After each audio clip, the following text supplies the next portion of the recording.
And now the end is near, and so I face my final curtain. I actually sound pretty good actually doing that. That's a little better than I thought. All right, everyone be quiet. Mr. Brescher, keep singing. Sal Brescher, if you can take control of the room, please.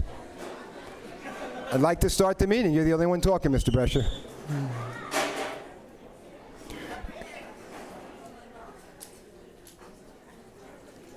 Good evening. Welcome to the June 11th, 2025 meeting of the Lynbrook Board of Education. If we could all please stand for the flag. Mr. Pileski will lead us in the pledge.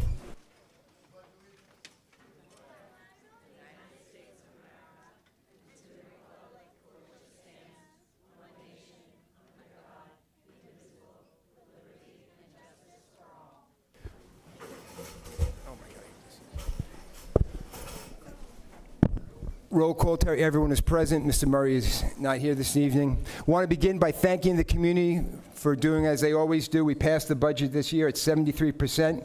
As we always do, consistently high. We always appreciate the support. Just another example of a great supportive community we have. Also, congratulations to Mr. Lunar in being reelected and to our newest board member, Daniel Kuhn.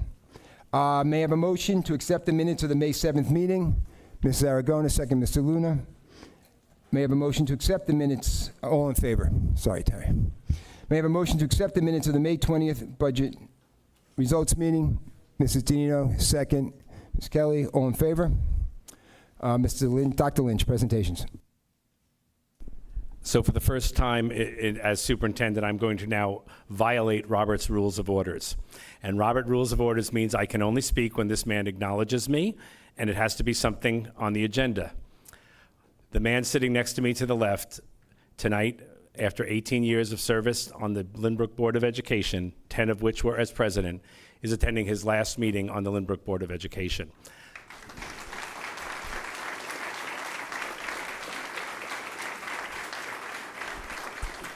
To say that Mr. Belmont's presidency was consequential would be an understatement.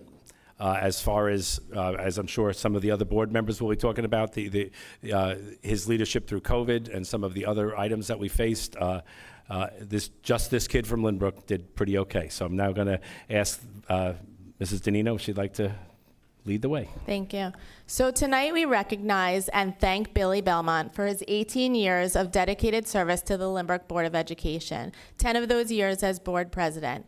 Billy has always led with one clear priority, putting our students first. Whether it was navigating challenges and advocating for our schools or offering a witty remark when we needed a laugh, Billy brought passion, commitment, and just the right amount of snark. Let's be honest, he never missed an opportunity to throw in a political jab, especially when it came to government overreach. That's classic Billy.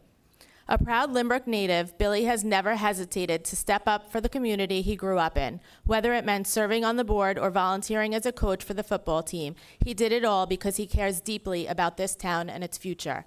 Many of us remember that it was Dr. B who first encouraged Billy to run for the board. 18 years later, we're grateful he did.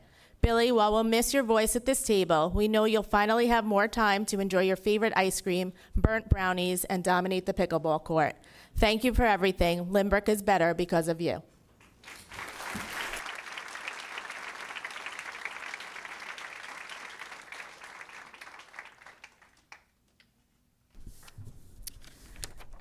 First, I'll be talking on behalf of Sean Murray. He is very upset he couldn't be here, but he did write a little something. What can I say about Billy Belmont? I know Billy likes and respects you when he gives you a hard time.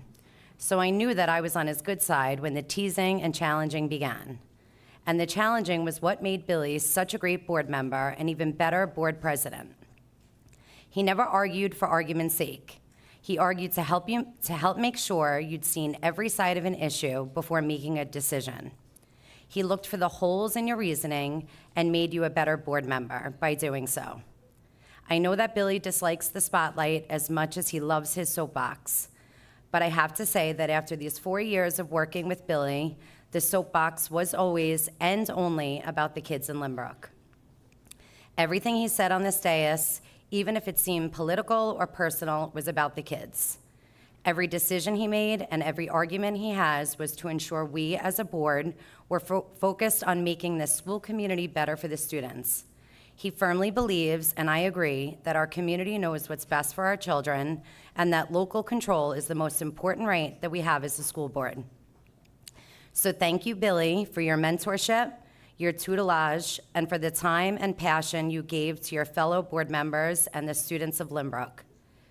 You have created a legacy and set a very high expectations for the rest of us and your successors to aspire to. You will be missed.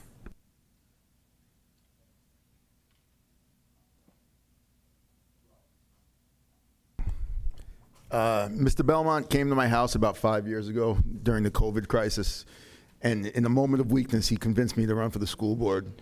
And I've been debating whether or not I did the right thing ever since. So am I. No, it's been an honor to serve, and it's really been an honor to serve with Billy. He's actually sensational at this. The meetings that he runs, no other school boards run meetings like this. I've seen him handle every situation both with grace and inappropriate comments at the same time, which is hard to do. You know, he's actually really good at getting the point across. He's really good at sticking up for your kids, and he's always putting Lynbrook first, no matter what.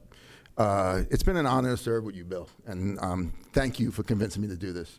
And good luck, man.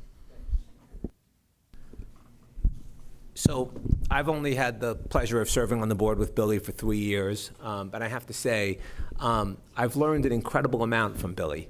First of all, you know, like Pat said, there is nobody in the world who runs a meeting, a board meeting, or any other type of meeting the way Billy does. It's a true gift. I've been in meetings in rooms with Fortune 500 CEOs. They don't hold a candle to Billy in the way they run a meeting. So, you know, we've all gotten really spoiled in this community because Billy's been on the board for a really long time. He's been on the board longer than I've been in the district. And I don't remember a time when he wasn't leading these meetings, even when I had little kids in the school. And you're going to be an impossible act to follow for whoever fills that chair next, and you know, that's a true compliment. Billy also loves this district, probably more than anybody I know. You know, we see Billy on stage and he's arguing and he's making points, and a lot of sarcastic zingers and political comments. But every one of those zingers, comments, remarks, they're all coming from a place of truly loving this district. He really looks out for this district and wants to protect it from every single possible problem that could come down the road, whether it's local or Albany's, you know, overarching influence. So I think, you know, Billy, from myself and I think the whole community, we really appreciate you, and you know, couldn't be, you know, luckier to have had you for such a long time on this board. You get 2 words. Thank you. I spoke for Sean, but now I want to speak for myself. I want to thank you for all your years of service. 18 years is an incredibly long time. You know, doing this job isn't always easy. I think if I remember correctly, somebody described it as the colonoscopy of public service. You have been an incredible mentor and a friend. You've definitely taught me a lot about what it means to be a good board member.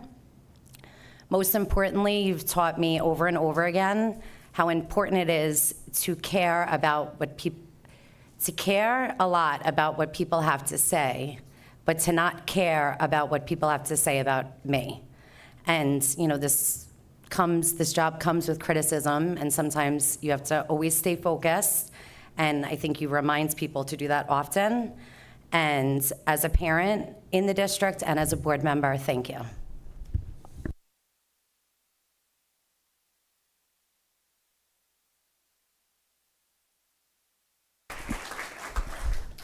All I know is it makes me feel old. That's all I got out of that.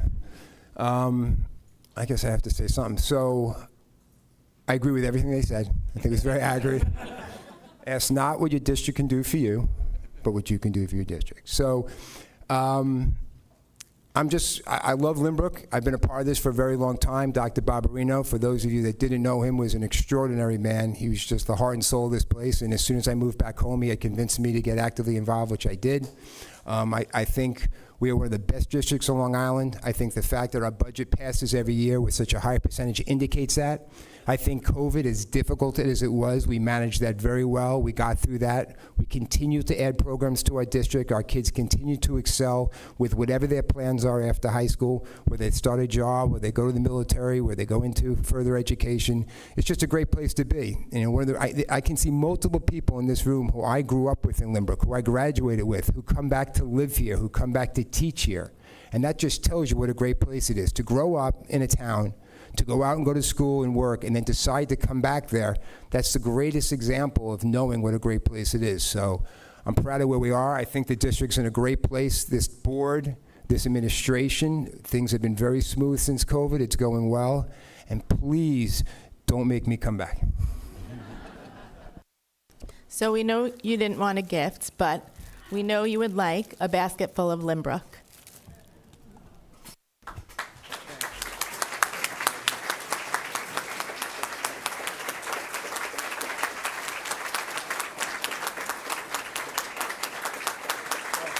right, let's go.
So I just want to put my final word from a personal perspective. Bill, you're the last person on this board that was in the room when I was hired in 2009 as Director of Technology. And just on a pure personal level, I thank you for all that you've taught me. So we have a word on Saturday mornings at my house.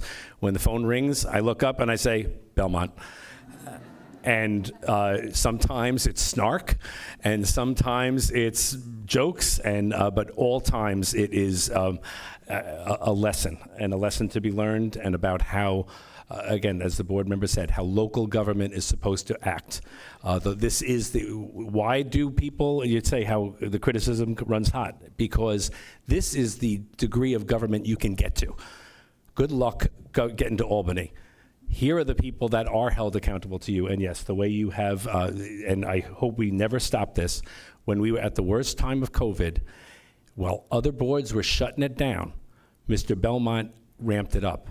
And he said they paid for that microphone, and we're going to sit here until 3 in the morning, and he didn't care which side of the political aisle you came from. You got to speak your word at that until you were spoken out. And I think that's the unity that got us through that, and I think that is an example that I think this board and this administration will take for the future. So thank you, Mr. Belmont.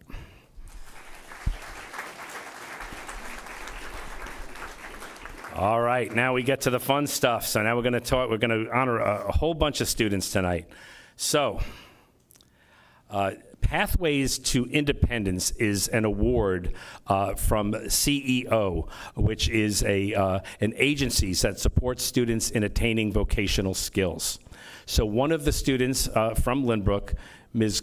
Corrali Germain, is receiving a $500 award to celebrate growth, resilience, and future potential as an alternatively assessed student pursuing employment. And this is what it's about when it's real-world skills, and this is why we are so owl proud of Corali. So we have a T-shirt for you, Corali. I saw her before.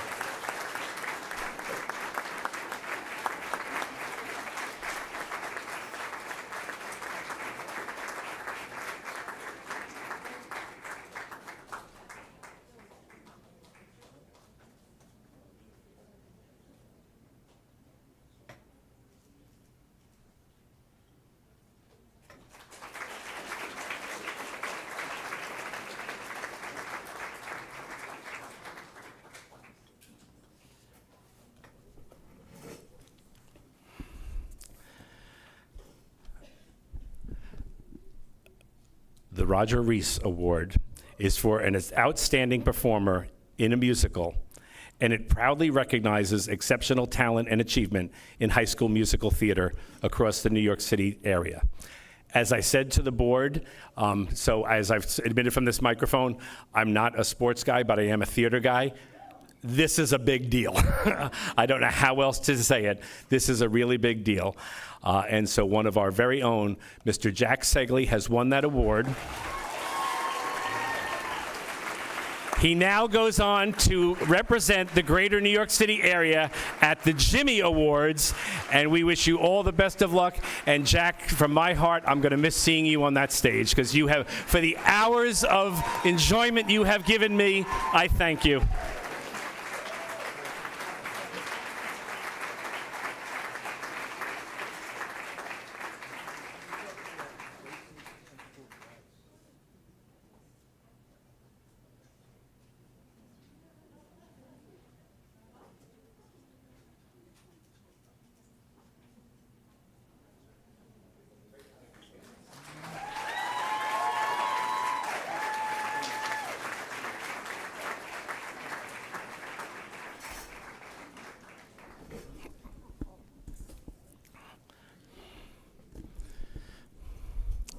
So we had a finalist in the Nassau County Library Association's Freedom to Read Essay Contest, Ms. Juanita Martinez. Is she here?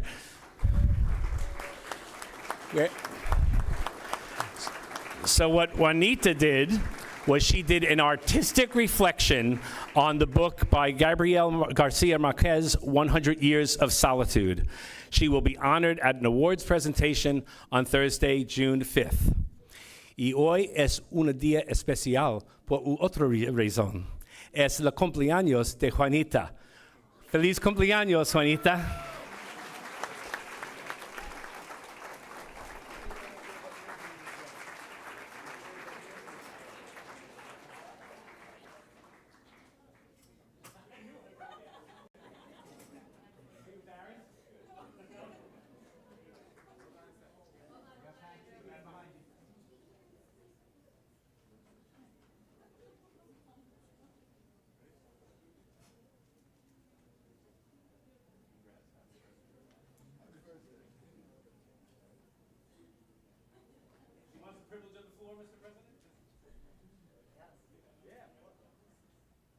But the secret is we never say no to the students.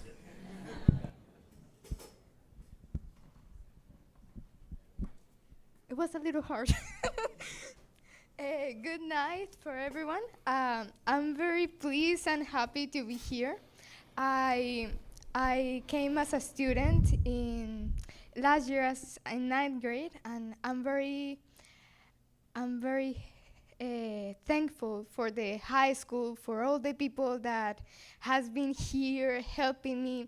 Also, as a second language student, my first language is Spanish, and today I'm very excited because today is my birthday and I'm celebrating the life and everyone, the faces. And this is my last year here, so this is also a way to say to all of you, thank you.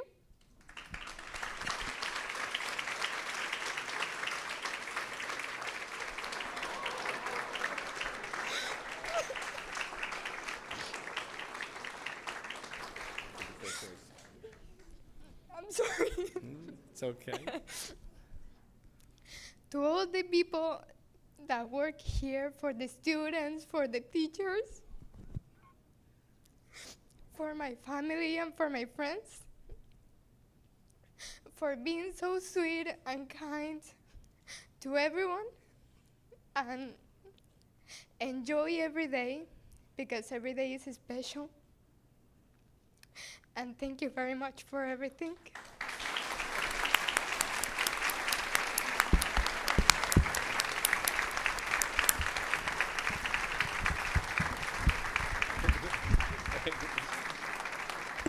Thank you, Juanita.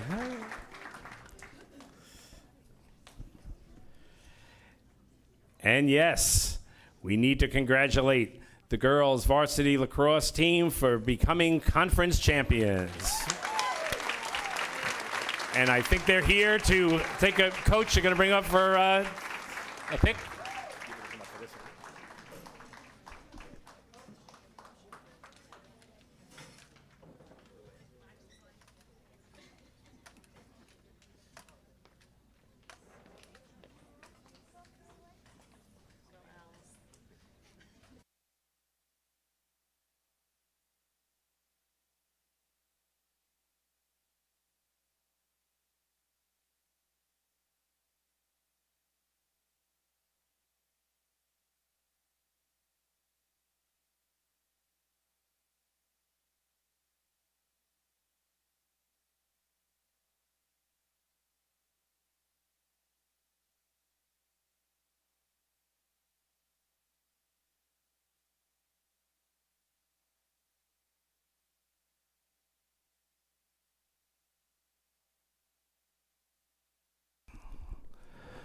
One more.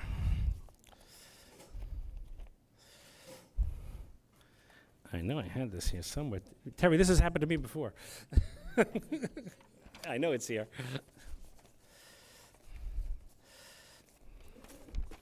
It's humid, okay? And this is another one of my favorites. So we have 2 students from South who are only 2 of 23 students in New York State who received the very prestigious first-class national NCTE Promising Young Writers competition. And they are Ms. Christy Luna Pedroso and Audra Schoen.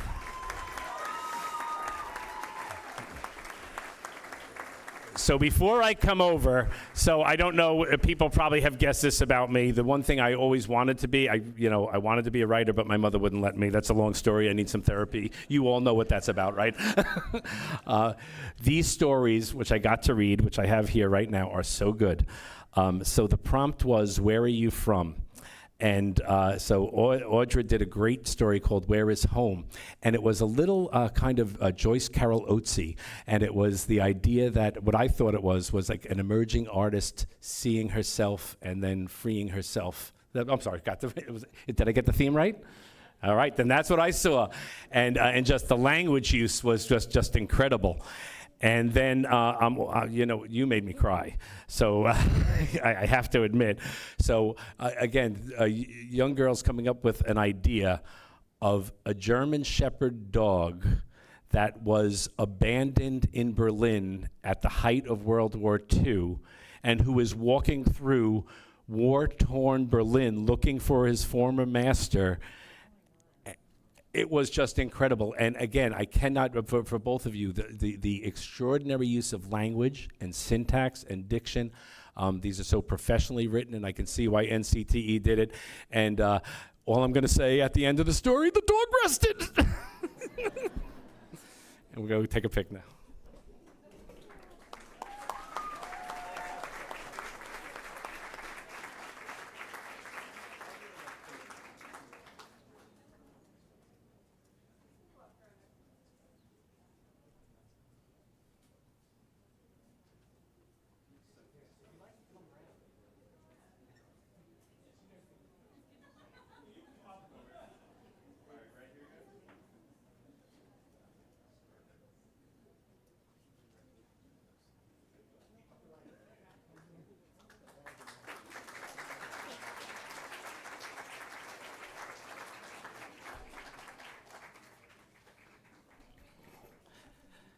Okay. So now I'm going to put it back to Mr. Belmont.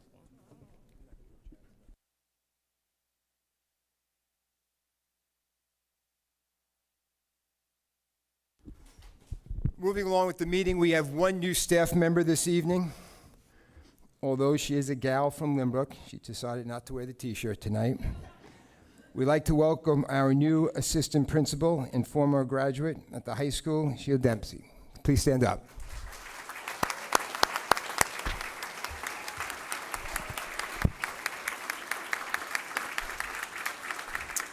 I'm going to do it by motion. May I have a motion to adopt Resolution 2506C34, appointing Ms. Dempsey as of July 1st? Mr. Danino, second. Ms. Aragona, all in favor? Congratulations.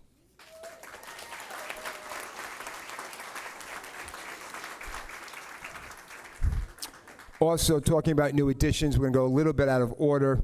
As of last year, the government came up with the decision for us, one of the more positive things they ever do, to have an ex officio student board member, which would help us conduct our meetings. So we'd like to introduce you to the first student member of our board, if Jackson Bowler can come on up. Jackson was among a very strong group of candidates. We look forward to him serving with us.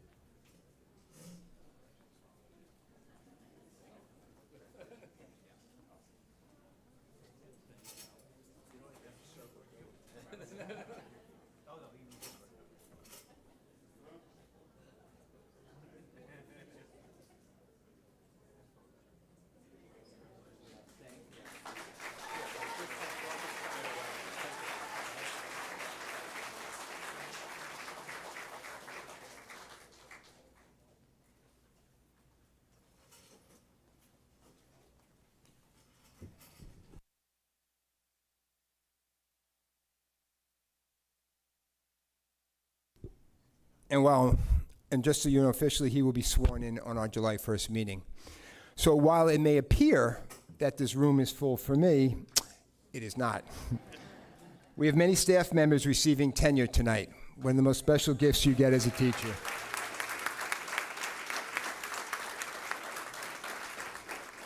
We did have a reception for them before the meeting, but I would like to give their public acknowledgement now, and we'll call their names and ask them to stand up, please. Starting with the administrators, Stacy Dewar Johnson, please stand up.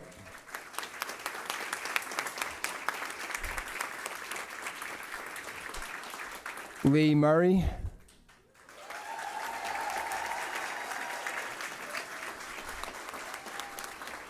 Adriana Schaefer.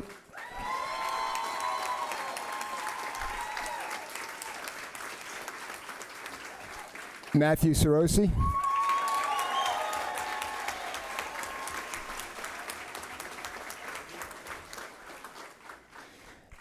At Marion Street, Natalie Sherry.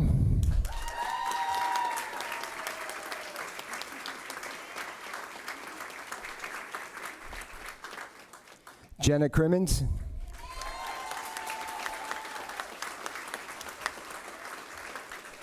Diana Leone.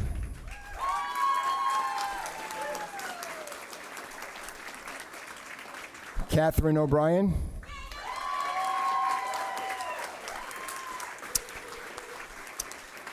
And not in attendance tonight, Maria Pinero and Anna Upston.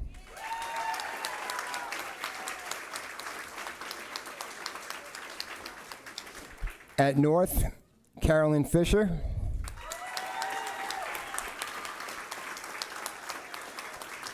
Lorraine Trousey.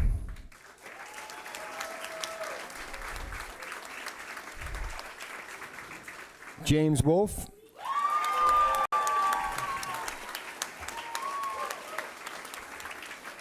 And Carolyn Kosiba.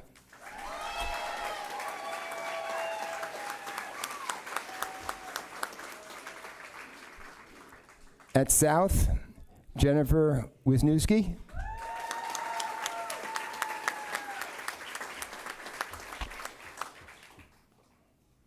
Definitely getting old. At the high school, Jennifer Marcanoli.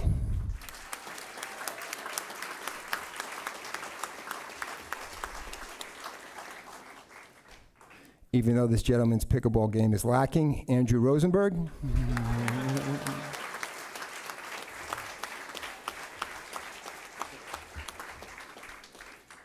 Oh wait, there's one more. Congrats, Dave. Dave Yaker.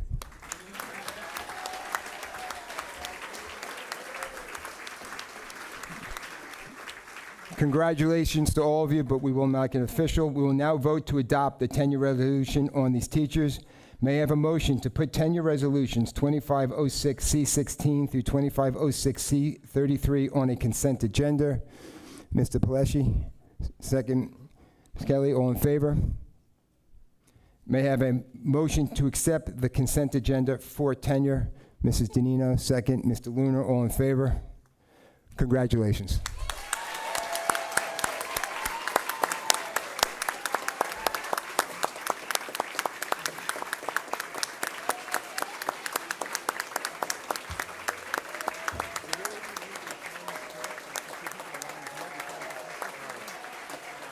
They're not here? We'll take the tenure picture and then I'm okay with that.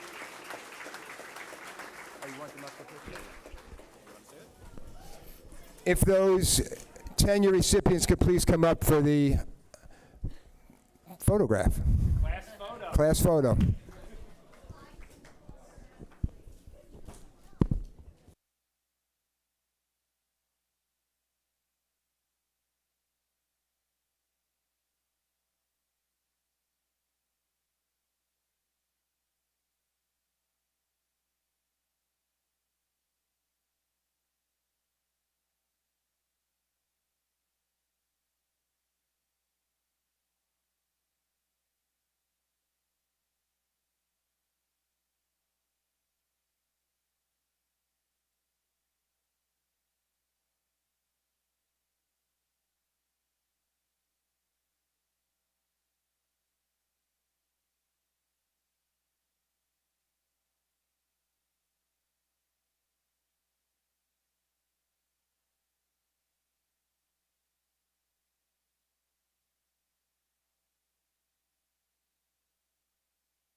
Before we move on with the meeting, taking into account how hot it is in here and that people are anxious to go celebrate, we will take a 60-second break so our tenure families and people can go celebrate, and then we will get on with the meeting.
As usual, Mr. Brescher, we'd love to get on with the meeting.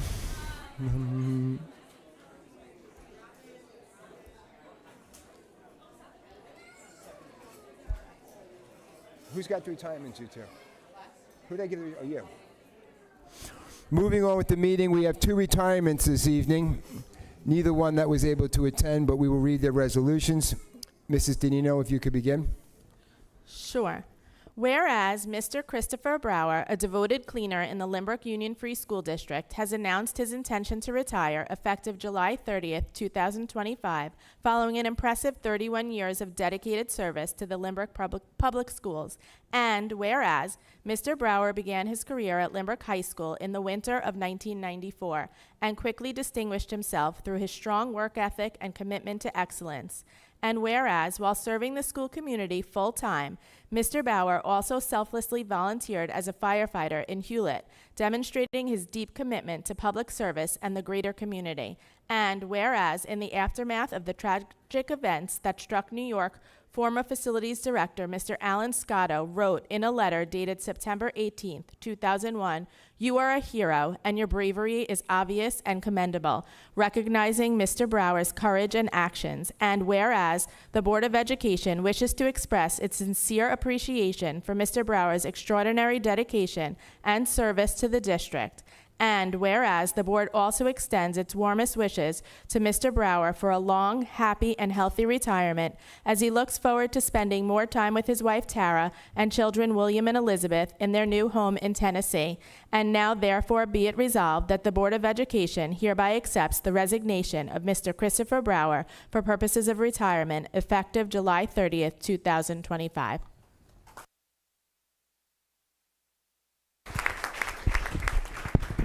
Mr. Palachi, I think you have one. We have a retirement resolution from Mrs. Marianne Plaz, monitor at West End. Whereas Marianne Plaz, beloved member of the West End Elementary School community, is retiring after 27 years of dedicated service, and her impact on students, staff, and families will be felt for years to come. And whereas Mrs. Plaz is full of life and energy and brought that spirit wherever she went, from her time supervising lunch duties to supporting students and families at the front door, her presence made West End a bright and joyful place to work and learn.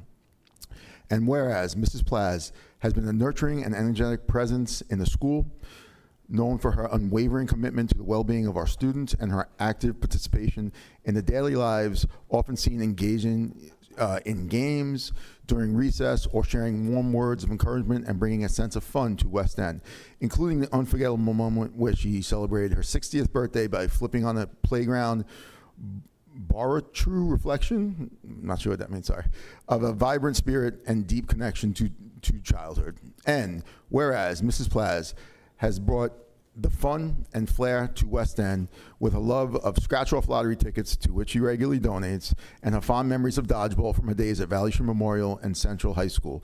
Her strong presence, confidence in every decision, and fierce advocacy for students have made her a role model and a beloved caretaker to all. And whereas Mrs. Plaz's ability to see through the lens of a child, her strength of character, and her boundless energy have made her an irreplaceable part of the West End family. Be it resolved that the Board of Education of the Lynbrook Unionfield School District extends its deepest appreciation to Marianne Plaz for her years of outstanding service, heartfelt care, and vibrant spirit, and wishes her a retirement full of joy, surrounded by her husband John, daughters Dominique and Danielle, proud graduates of West End, 3 grandsons, great food, exciting travels, and many winning scratch-offs. The Board of Education hereby accepts the resignation of Mrs. Marianne Plaz for the purposes of retirement effective June 27, 2025.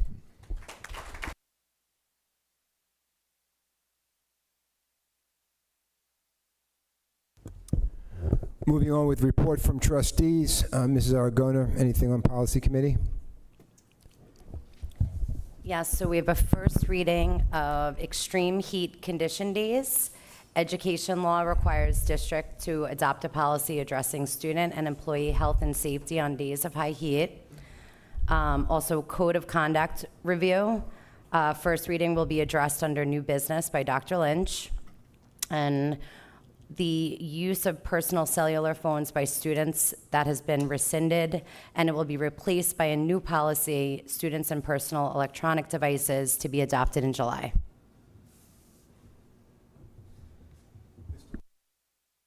Mr. Lunar on PTA liaison. So for PTA, we have one announcement. The PTA Council Fly with the Owl Scholarship 5K Fun Run will be October 12th, Sunday, so everyone mark their calendars. And in addition, we just want to thank the PTA for all of their support during the school year, for all the scholarship they've raised and given out and announced. For those who don't know, the PTA really works tirelessly. It's 12 months out of the year, not just during the school year, and they give out a ton of scholarships. We had our scholarships award presentation last week, and there were a ton of PTA scholarships given out, and they really help a lot of kids. So congrats to them. I just want to thank them for everything they do.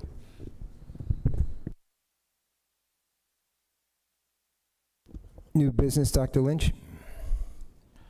So as Mrs. Aragona indicated, the Code of Conduct Review Committee met. That is a committee that is raised of multiple stakeholders. So there were administrators there were teachers there were parents there, and there were students there. And we did a line-by-line review, as is required by law, every year. I have to say, with Jackson, I see you're still here. So we had 2 students on the review committee, and I'm going to tell you that they found something in the Code of Conduct that after all of our readings, we had never seen. So there is a line in the Code of Conduct which is about of when we would notify a PINS petition, a person in need of supervision. And the current Code of Conduct says we would only do it in the case of marijuana possession. The student said, so I can have cocaine? And we're like, oh, maybe we should take a look at that. And we took a look that there was actually addressed it with counsel. And we're like, yeah, I think there's a reason why it says that, because marijuana is not a controlled substance, but we just added controlled substance. So you'll see that in the thing. And thank you to our student board members for that great catch. The other thing that we're adding is that we're adding the authorization for student searches under my direction, that we can extend that to other administrators. What we're finding is that if we had a need to search, if it were something where we had to evacuate the building, and in order to get 700 kids back in, we would need to search bags. We need more people able to do those searches. So the Code of Conduct now authorizes me to authorize other administrative staff or other staff that I deem fit under my supervision. So that was another one. And then the other thing that we are looking at is that we've made a change to it's just an addition. We're adding to the rights of the police to come into the building and what those rules are. We are adding, additionally, it's a technical reason, we're adding law enforcement and peace officers because they're all underneath the same basic set of rules. So those are the major changes that you'll see in the Code of Conduct, and we will have a first read on that. Tonight's the first read, and then we'll adopt in July. So that brings us to the wonderful discussion about the new, although we're calling it the cell phone policy, the state has now asked us to address it as all internet-enabled devices. So there is now a law on the books that obliges this board and every board in New York State to adopt a policy that bans the use of all internet-enabled devices from K to 12 from the beginning of the school day to the end of the school day everywhere on school grounds. That's the law. That's not the board making this decision. It is the government of the state of New York that has now declared that kids can't have them and use them during the course of the school day. What does this include? Certainly the smartphone, but people have to understand the reason they're referring to it as internet-enabled devices is because it also includes smart watches. So we know at first when we thought this policy was coming out, we thought it was going to be a high school problem. We actually have an elementary problem because a lot of kids are wearing smart watches, and that is not permitted, let me say this one more time, by law. So what the board doesn't have a lot of room on this one, okay? They can't suddenly declare a policy that says, hey, you know what, we're going to let the kids use it. What this board needs to come to really some decisions on. So what's happening right now, just so you know procedurally what's happening tonight, I'm going to lead the board in a conversation of questions that they need to give guidance on, and they are given guidance to Mrs. Aragona, Mr. Luna, and Mr. Murray, who is not here, who are their policy committee. That policy committee will then take the results of this discussion and put it into the policy. In addition, I met with stakeholders groups. I met with Super PTA this morning, which is kind of like the representatives of all our PTAs, and we discussed it there. The principals have been discussing it at their compact meetings. So all of that discussion has to all be distilled into one policy. So the questions that I have for the board, if we can go a little bit in order, given that cell phones are not permitted anywhere on a school ground, and being that we have an open campus at Lynbrook High School, which means that students are leaving this building 2 and 3 times a day to go up to Angelina's, to go over to Savino's, to go down to Beckman's, to go home. Kids go home for lunch, and then they walk back. So there is one way that we could handle this, and that would be we collect cell phones at the beginning of the day, and we never give them back, and therefore they do not have them when they are wandering around town. You can tell. Am I leading the board by, you can tell sometimes how you answer a question. So I guess the question is, if we needed to come up with storage solutions, because that's the language of the law, where they would need to store them during the day so that they are not seen or heard. For example, if they were in their lockers that none of our kids use, or if they were inside their bags, turned off and unable to be used, and we see them, we have to do something. What would the board's position be on that storage decision?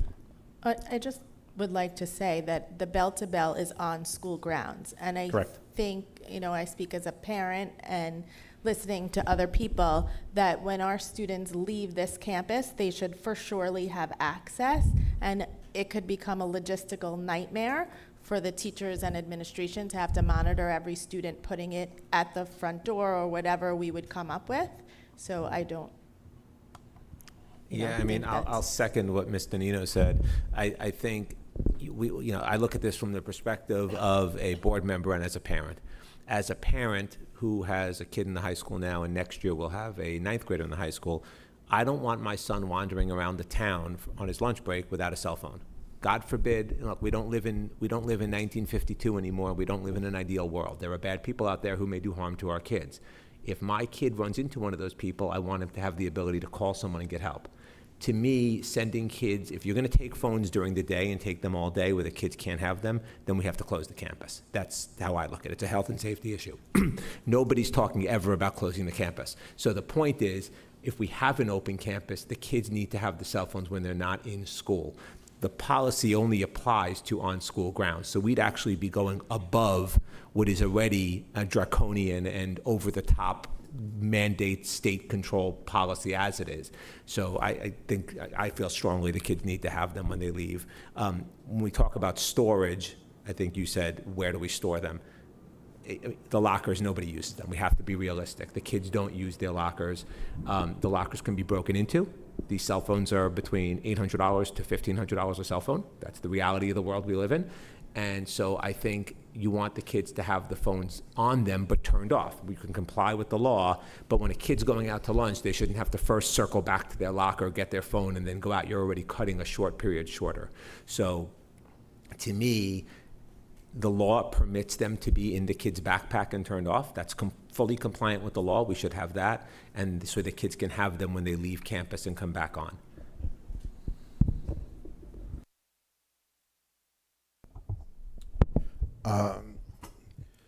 So I'll speak as a board member, as a community member, and as a teacher. The thing I'll say is, obviously cell phones are an issue with this generation, and to me, the cell phones being out in their face as often as they are is something that's turning a generation of kids into, people with anxiety issues and other things that really can be fixed with a little less screen time, in my opinion. With that being said, most parents want their kids to have access to cell phones for the idea of safety and communication. But And I'm guilty of it myself. There have been times I've sent my kids a text when I knew they were sitting in class, and that's inappropriate, but I've done it, and it's something that I shouldn't do, but sometimes that's how things work. My concern is, and I like the idea of limiting cell phone use. All right? I don't think this governor has any idea how to implement this, and most school districts don't as well. The kids need access to their cell phones when they're off campus. I agree with that completely. But with that being said, how are we going to enforce this? We've been told by the state we are not allowed to suspend kids if they continually take their cell phones out. So what kind of punitive, characteristics or situations are we going to apply if these kids are habitually breaking the rule? And on top of that, who are we going to ask to enforce it? Like, as a teacher, I don't want to deal with that. I got enough to worry about getting kids to pass AP exams and Regents exams. I don't want to count, how many times a kid didn't have or had their cell phone out when it should have been put away. So there's a lot we need to discuss. And in all honesty, there's no way this is going to work if we don't get help from the parents. If bad parenting like I exhibited when I text my kids during the day is something that has to go away, and I won't be hypocritical where I'd say it wasn't me. It was me. It was my wife. It was most of my family. We've done it. But with that being said, if the parents don't go old school here and start backing the administration with this was never going to work. It's not going to ever be something we can do. Parents have to hold their kids accountable if the kid's got a phone out in class. That's just the bottom line, and teachers need to be uniform with this. We can't have some teachers that are all in to the letter of the law and other teachers that, no big deal. It's got to be uniform, and we have to figure out a way to make it uniform. I don't know the best method, but I do know we need to come up with a method. In my mind, whatever the punitive, order is for the habitual offenders, it should be published. It should be open to the community. They should know prior to the school year, when this happens the first time, this is what's going to happen. When it happens the second, the third, the fourth, this is the order of how your kid's going to be disciplined. We can't suspend them, but there are other things we can do to convince them that having that cell phone out in class is not the right thing. So I don't know. Good luck. I just want sorry. to bring up, I went to listen to a panel upstate of a school in Albany that had already implemented this, the bell-to-bell, this year. And the students were speaking on this panel about the change that they see in their school, about the socialization and how much even fighting in school has stopped, because if there's a fight in school, often it's videotaped or things like that. But in a school that has, those issues, it's really decreased those issues. Students are talking to each other more. They're collaborating with each other. I was surprised, really, and walked away, in awe of, wow, it's not just the teachers who are seeing the difference, but the students are, after a while, appreciating the difference that it's making. They said they're talking to people that they never spoke to before. So I really walked away from that conference. And there was also law enforcement at that conference. And, as a mom, I think in an emergency, I would want my child to have their phone. But the officers that spoke there said, we need students in an emergency situation to give their undivided attention to what's happening, not turn on their phone that could, God forbid, ping or alert someone where they are or start calling, because they need to hear every direction. So it was really eye-opening going to this conference. I don't know if we're going to get into it, but there are definitely some exceptions, so not just... Yeah, so I should bring those up before the board's attention. So there is there are exceptions that if a child needs the use of a cell phone to monitor their health. So, for example, there are kids that monitor their blood sugar that way. They are an exception. Kids who use it for translation, that is an exception. Kids who can prove that they are the primary caretaker in their home. So maybe there's a sick parent, and except that I could, and of course, by law, according to a kid's IEP, that's another reason for it. There is something in the law that also allows teachers to allow its use in class, but there's a little bit different from what it used to be. It has to be, they have to ask administrative, they have to let the in the old days, it was like, all right, kids, take out your cell phones. I know you'll all have them. Take a picture. Now it has to be almost a planned activity. Next week, I'll be having the kids use the cell phones. All right, makes sense to me. Teachers cleared it through the administrator. Now it's not the Wild West that Mr. Pileski was talking about. It's now really, and by the way, the policy puts the onus not on a teacher, but on the administration. It is really the administration. Now, granted, we need cooperation from teachers and parents, but those are some very good points, Mrs. Danino. Yeah, I mean, look, I don't think anybody would dispute that we have an epidemic with cell phone use with kids. I mean, I see it in my own house. I have more fights with my kids about just look up and put away your phones for 5 minutes than I do about any other topic. It is a problem. I think the intent of this is actually in the right place. I think the problem with this policy is I want to steal Billy's thunder on this. It's a complete infringement on local control. I think it is absurd that the governor is mandating one-size-fits-all approach from Albany for each district. There are different districts that have different problems, and you guys elect us to be your representatives to come up with policies that work for your kids in this district. So I'm philosophically opposed to the way it's mandated. I think there are other problems with this policy, such as kids may want to sit in a lunchroom during their lunch instead of walking outside. There are kids who don't have a lot of friends, and the phone is their only outlet to people to speak to. Kids call their parents at lunch if they're having social issues. I think there's 1,000,001 problems with this, but we as a board can't change the law. It is what it is. We're stuck with this.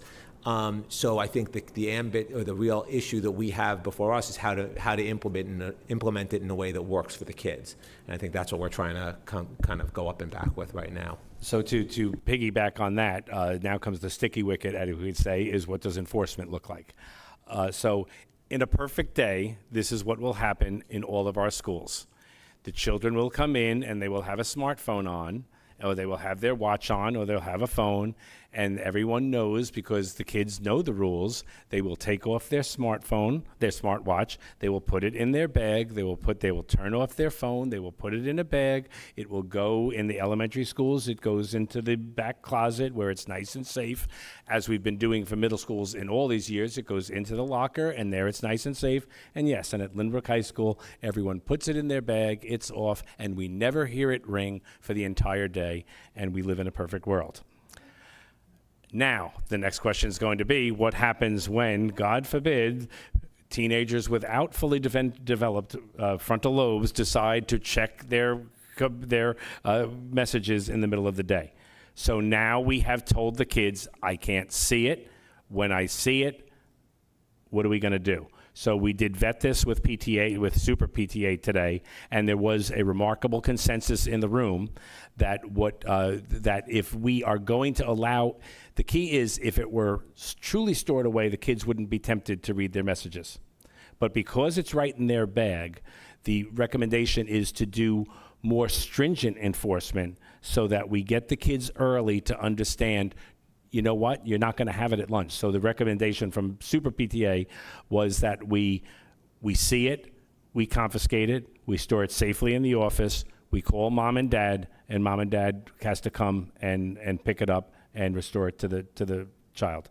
And then if we do that for a couple of weeks, eventually a kid now who I don't have it at Savino's, and it's my own fault that I don't have it at Savino's, maybe they'll start to learn, you know what, I'm not going to take the risk and read it. So that's the board can decide on enforcement. What level of enforcement, is that an acceptable policy to you, or where do you see that coming down?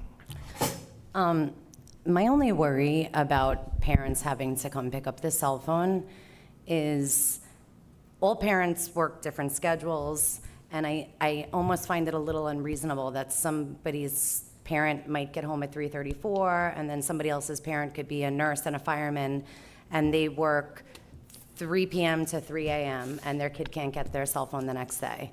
Also, my fear, I am not a teacher, but I am a parent, and I know sometimes parents can get angry, and I have a feeling in the first beginning of school, this is going to be a problem, and kids are not going to get used to this.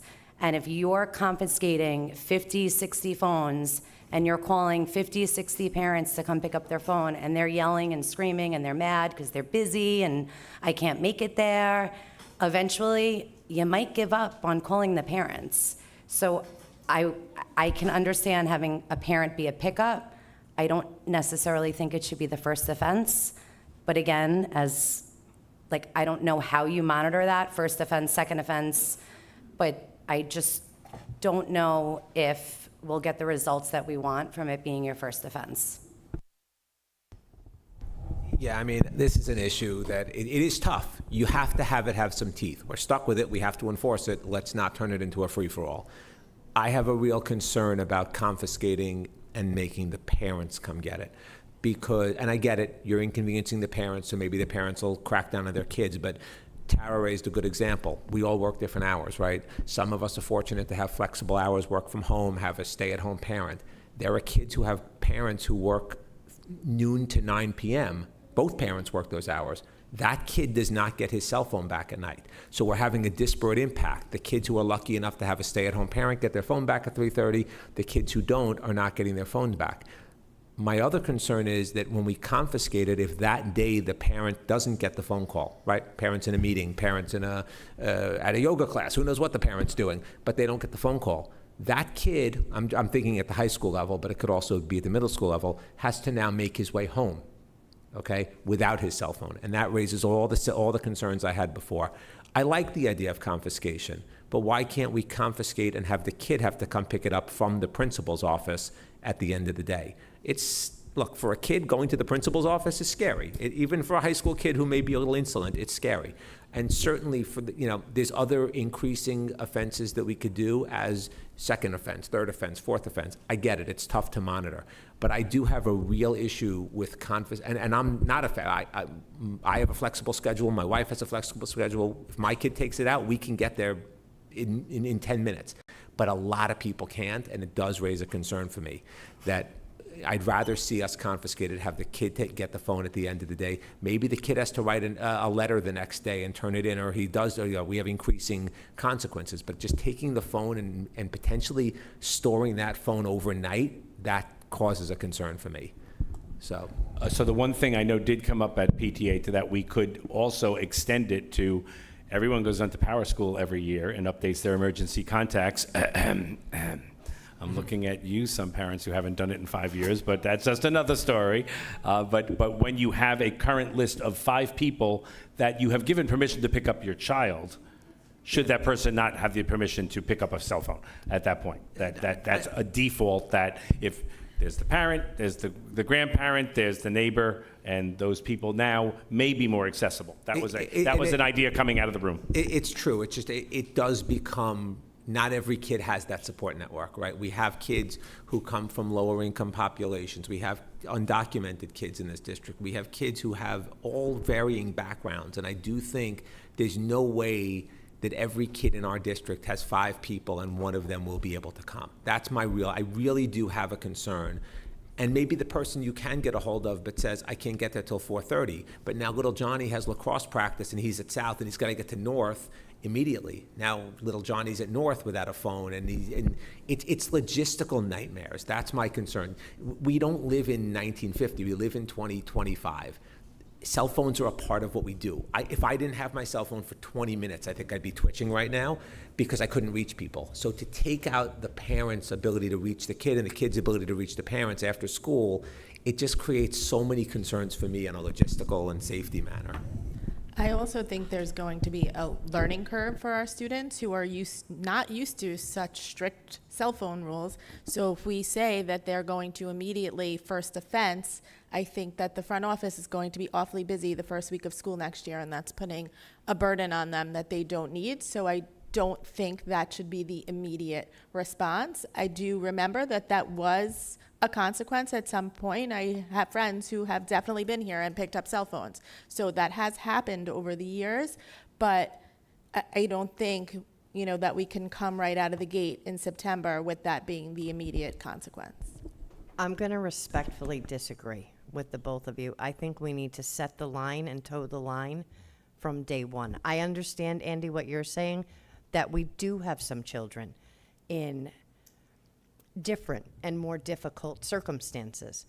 But I also think that's where that two-way communication happens. And families have to be willing to let the schools know when there's a situation like that. But at the end of the day, if we're going to ask our teachers to enforce this uniformly, if we're going to set the rules, then I think we need to set them and hold them.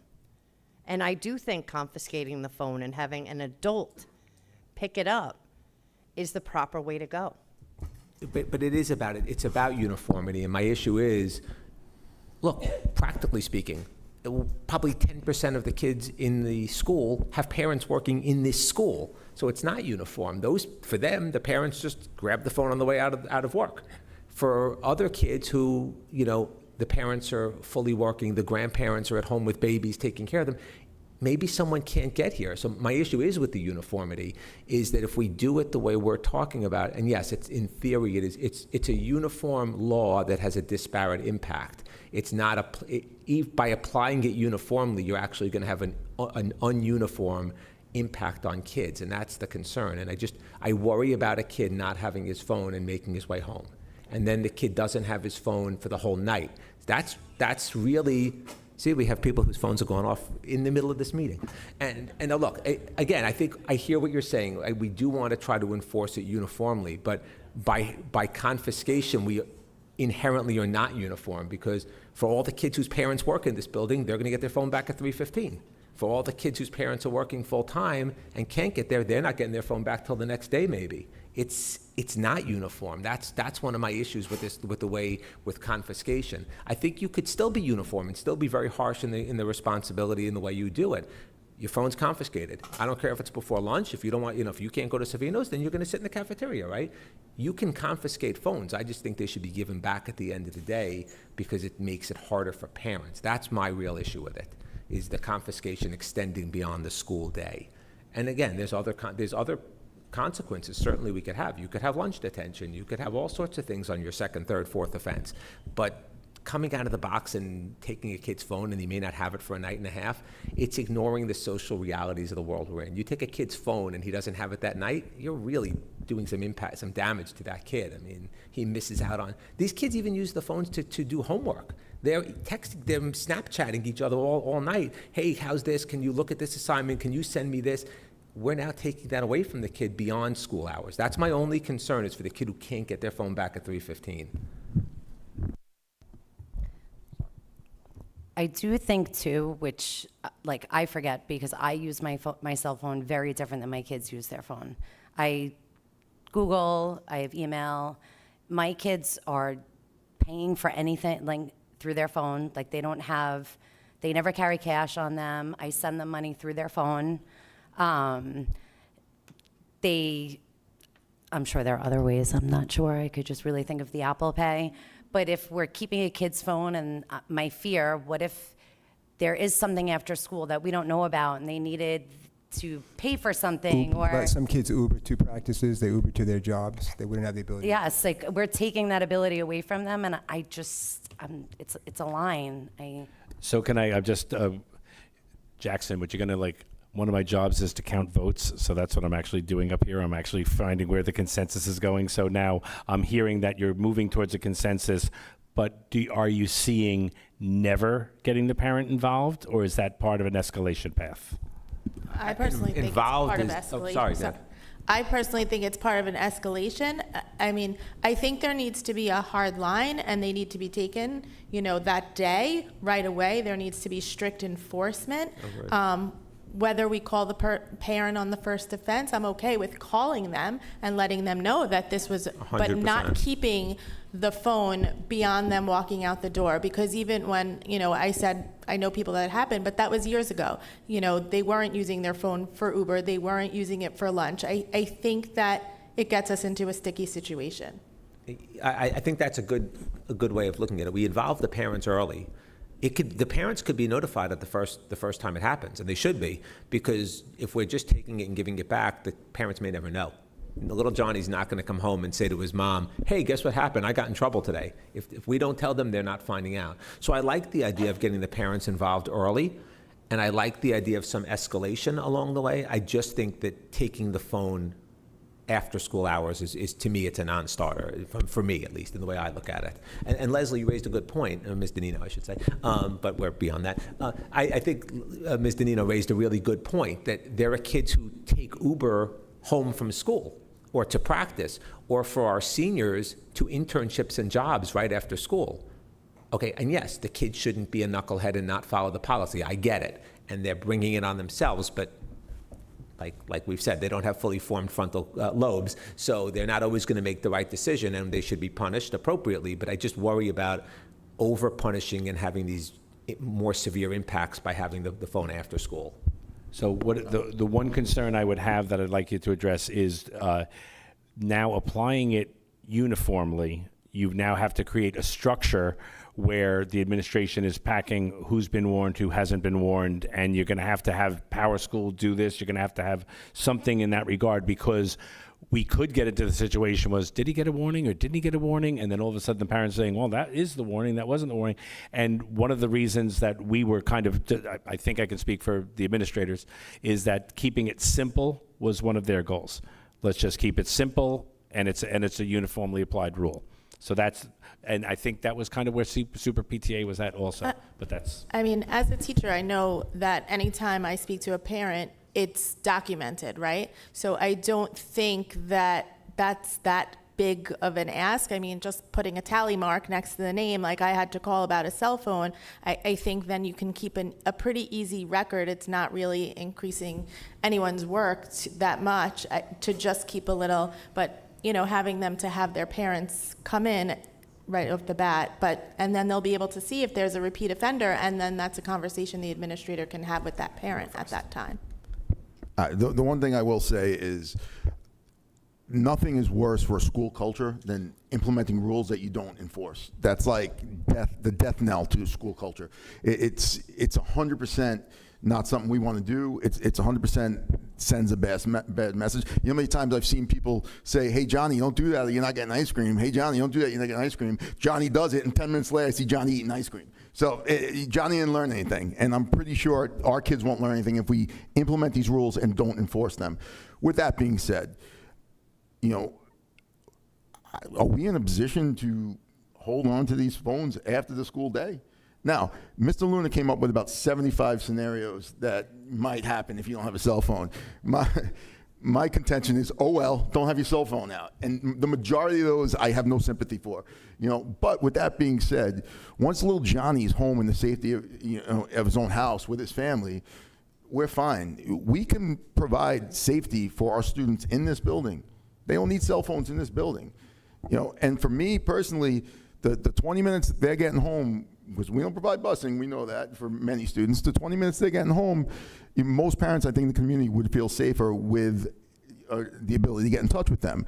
I don't care if they have a cell phone when they go home. If the parent's doing the right job, the kid should lose a cell phone for the night because he had it out in school. But with that being said, everybody parents their own way. I don't think keeping cell phones initially past the time we send these kids out into the wild is a good idea. Now, if the kid has collected his cell phone at 2:45 5 times already, maybe the 6th time that's the option. There has to be a progression to that. How you're going to do that, I don't know. I mean, maybe Power School can alert parents that their cell phones were confiscated like they do with absences. Maybe is that something we can do?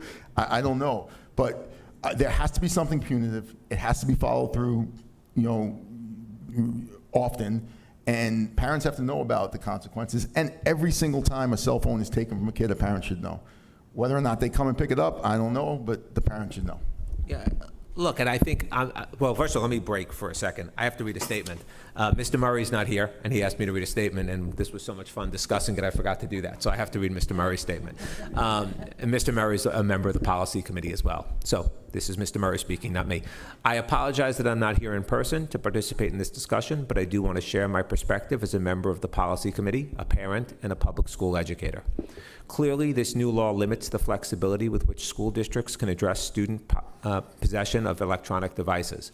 I agree that cell phones in schools can detract from learning and exacerbate some forms of harassment and bullying. I think students will be better off for not having their cell phones in class, in the halls, in the cafeteria, or elsewhere in the building during the day. At the same time, I know the importance that families place on being able to communicate with their children, especially in light of our open campus and robust after-school activity offerings. Students need to be able to contact home after the school day ends and have to feel safe and secure when going out to lunch or walking home. I think the proposed policy language that we've developed balances those competing and valid interests. There will be consequences for students having the cell phones out when they should not, And after the first offense, those consequences will necessarily inconvenience the parents. But we also know kids make mistakes, so the consequences for a first offense will focus on being a learning experience. At the same time, the students have options for appropriately storing their cell phones that allow them to fully experience the open campus and contact home after school. From my perspective, the most important thing is that parents understand that we were compelled to create this policy within relatively narrow guidelines, and we will seek their support next year as we implement and enforce the policy. Finally, I want to thank my fellow policy committee members, the school administration, and the parents who contributed to making this policy work as best as it can for the Lynbrook community. This ends Mr. Murray's speech, and we could all go back to our robust discussion. We also have to keep in mind, it's not just cell phones, right? It's any device that is not Any issued by internet-enabled device, the that's correct. school. So And I just have a question. When we make this policy and their consequence, it's the same consequence across all the schools? Well, that is, we can, not necessarily. So I believe, and Council, I think it's three, you can go elementary, middle, and high. I think that it does allow you to differentiate. Okay. So I have a question on, actually, it's regarding what Mr. Murray said. So he mentioned that parents want the ability to communicate with their children. The schools partner with the families, and our job is to educate the children. So why can't the parents communicate with the children to follow the rules? I appreciate that kids are kids, but if we're going to set rules and then there's no consequence, then what's the point? But I don't think anybody's talking about no consequence. I think we're just trying to have a consequence that is realistic and doesn't have impacts beyond what the school day is. So I agree. Look, 100% I'm with you. We have to have consequences if we want our rules to be followed. I think it's just a matter of setting the right consequence. And the consequence that takes the phone away after school hours is my concern. It's a safety concern, and it goes way beyond what we're supposed to be doing. We're in charge of the kids till 3 o'clock or 3:15 or 2:40, whatever time they get out.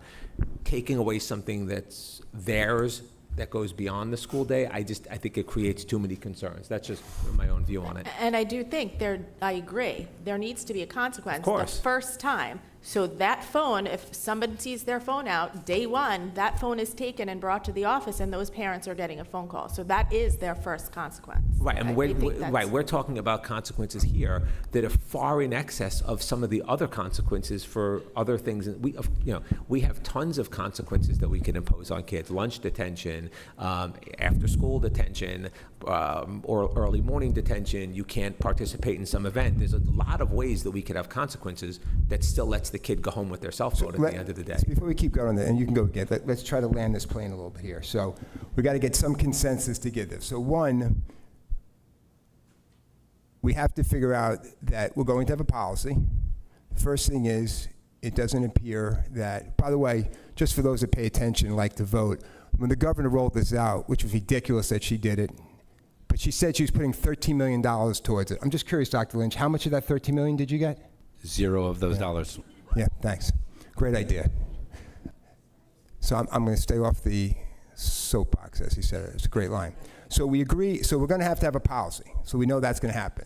I think it's important that we get the different administration levels to weigh in. What may be the right way to handle it in the high school may not be the same at North, South, and at the elementary school. So you'll obviously get feedback from them how to do it.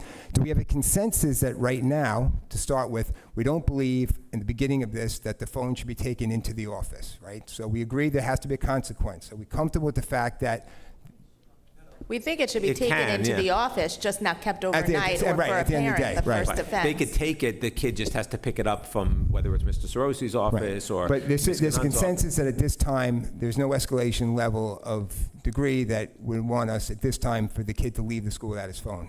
I would say for the first offense. Yeah. I would Shannon agree. had a different view on that. Well, so, and I'll go with what my fellow board members are saying. If we want to say first Well, offense. if you're the only voice, you'd have no choice anyway. I know. But I'd also like a cap on it. If we say the last Friday in September, that's it. All holds are off, no more first offenses. Everyone is now comfortable that this is the rule. And I do think that it has to be steeper. If the kids can get it, at the end of the school day after their 6th offense. That's absurd. No, I We agree. don't It shouldn't have- be 6 It offenses. shouldn't be 6 Like, offenses. I mean, I kind of like 3 strikes, you're out, but I even think that could be too many. But I think that the parents need to be firmly told, the first offense, that this is the time, this is a learning curve, and, but there might be a child who has that learning curve in May and takes it out and makes a mistake. So I don't really like limiting it, but I think you do need to draw a hard line eventually and say, this is what's going to happen going forward, and make arrangements because someone will need to come here. Let's let the high school, either Mr. Brescher or Mr. Cirosi, weigh in it, because it's great that we have opinions, but I think what happens at the high school will be much more impactful and significant than what takes place at the elementary school and potentially the middle school. But it would be interesting if Mr. Cirosi and Mr. Brescher, I don't mean to put you on the spot, but that's why you get paid the big bucks. My concern would be Congratulations on your tenure, Matt. earn your money, brother. You should have left 5 minutes ago. Earn that money. So if you can address one, there's a lot of comments being made by board members on the fact that this could be an 8-time repeater and so forth. And I know we've had some experiences with it. So, what's the comfort level in keeping a phone from a kid overnight? And how necessary do you think that might be under this new policy and the consequences? I think overnight would be difficult. But truthfully, we have some parents who would be supportive of that. Through the discussion, I'm thinking back to like 2015, 2016.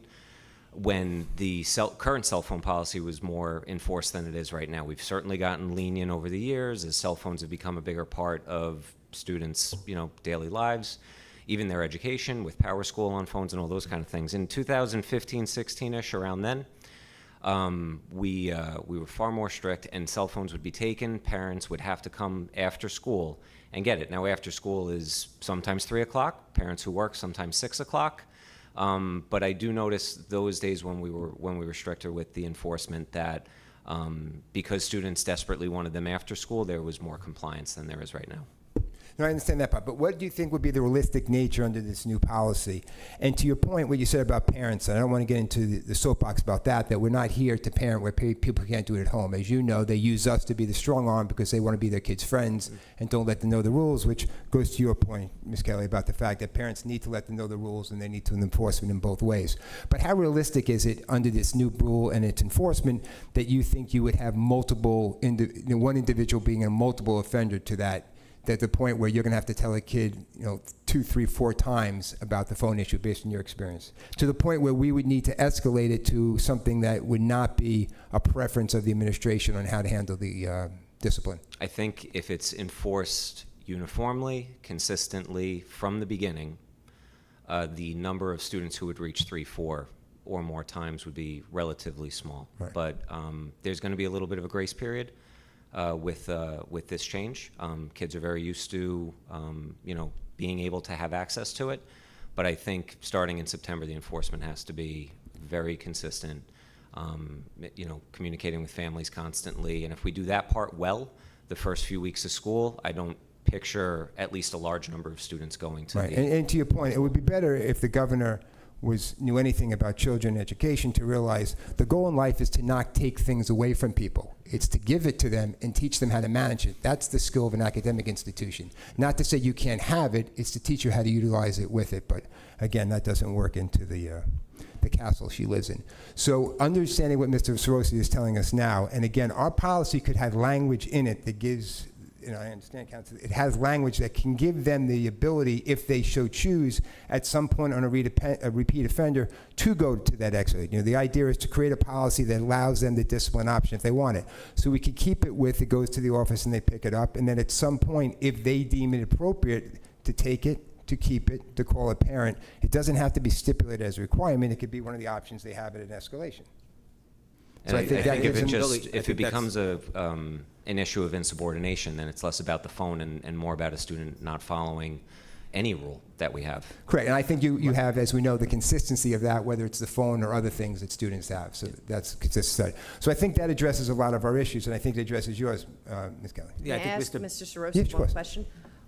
Did the policy itself change, or was it sort of a gradual evolution where, because I know, and I see Mr. Brescher back there, my son got his phone taken, and my question to Mr. Brescher was, can you keep it till the last day of school? And he said to me, it's May 3rd. I'm wondering Sure. when that changed. So to answer your question, it's actually a little bit of both. The policy did change slightly. The part that was added to it, at least in my time in the building, was that the cafeteria became allowed by policy.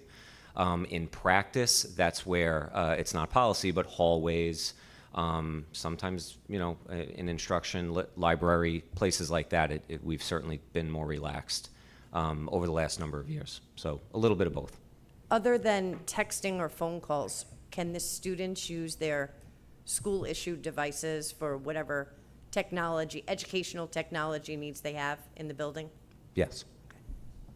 That's, I mean, I think following what Billy said, I think Billy had a good point about escalation and about we do need to give some flexibility to the school to be able to have the ability to take away, to elevate it to a parent level. We shouldn't take that away from the administration. I think what those of us who are really pushing back against taking away the phone till the parent comes on a first or second or third offense is just, we shouldn't be doing it right out of the box. Kids should have a couple of chances. It's still a consequence to take the phone and get a note home from Mr. Sorosi. I know if my kid was to get a note home from Mr. Sorosi, that's a pretty big consequence. I'm going to punish him at home anyway. So it's not like we're not having consequences. It's not like we're not enforcing it. I just think that talking, Billy's idea about a gradual escalation before we start doing anything more than taking it for the day is the right way to handle it. That gradual escalation, we don't have to, as board members, micromanage it. We just have to allow them to have the idea and the policy. 100%. I So think that's we're- wonderful to allow the administration to take that. Correct. To make So I think, that. again, to land this puppy, I think the idea is the policy has to be in place because that's what we're told to do. The policy will indicate that the phones could be taken away. Right now, I believe our sense is that if it's identified, it will be told, and however each building want to implement getting it to the office, it'll stay in the office. However, the administration, each level decides to inform the parents of that action being done. They'll also then decide how to give it back at the end of the day, whether they want that with a note or robocall. We don't have to micromanage that the administration, Mr. Rossi, can handle. And then the escalation could be at some point as the policy committee works on it, if you want to keep Ms. Kelly happy, after X number of times, they can then have the option to, or we can give them the option in the policy right away. It doesn't have to be our decision. At any time you want, like Mr. Rossi said, if you believe it is necessary to keep that phone overnight, for whatever reasons you decide as the administrator and the educators, then they can do that. We just have to give it to them. So I think don't know that, if we could say keep it overnight. I think we could say keep it, and the parent has to pick it up. Yeah, again, I don't think we're right, but comfortable. let's not get into the weeds. Right. Let's try to get there. We just have to have enough now to have a consensus to give it to the policy committee. Is that good? Can we go? Goodbye, Susie. Okay. I just want to, so it is possible for a phone to be confiscated and held until the parent gets it. It just, your objection would be not at 1 or 2 early in the process. It would have to come later in the Yeah, process. but why don't we just give that to, Yeah, why no, don't we just I give mean, it to the I administrator? know. Why So- make a decision? But So I mean, that I I can don't clear want it to up. decide that, like, if the child's really insubordinate the first time that they take the phone, then, I might change my mind as an administrator. Right. I think that there is some flexibility. Right. If the child, if a teacher takes the phone and says, you're not getting this back till the end of the day, it's your first offense, and the student turns around and says to the teacher, F you, it's my phone, I'm allowed, and now we're talking way more than a cell phone. We're talking insubordination. First of all, under the code of conduct, that kid's going to get suspended for a significant amount of time anyway, so there's already consequences.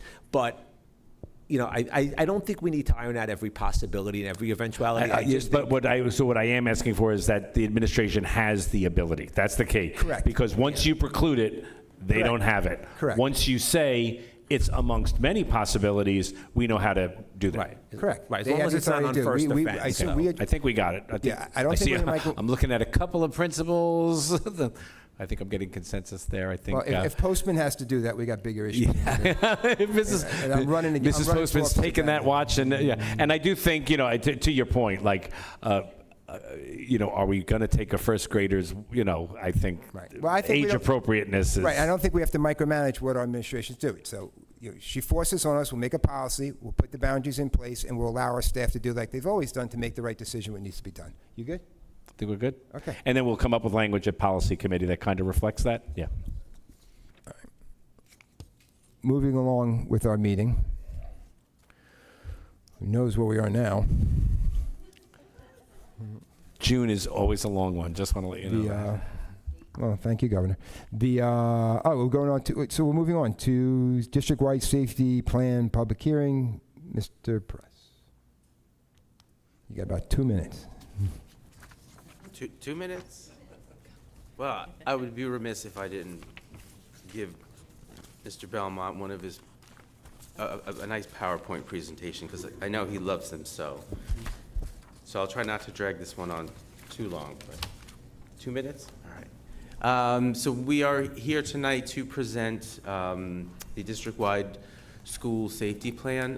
This is it's a requirement of the law that we present this to the public, and then we open up a comment period of 30 days so the public can share with us any comments or any suggested changes or improvements that they want, and then the board will come back and adopt the final plan at the August meeting.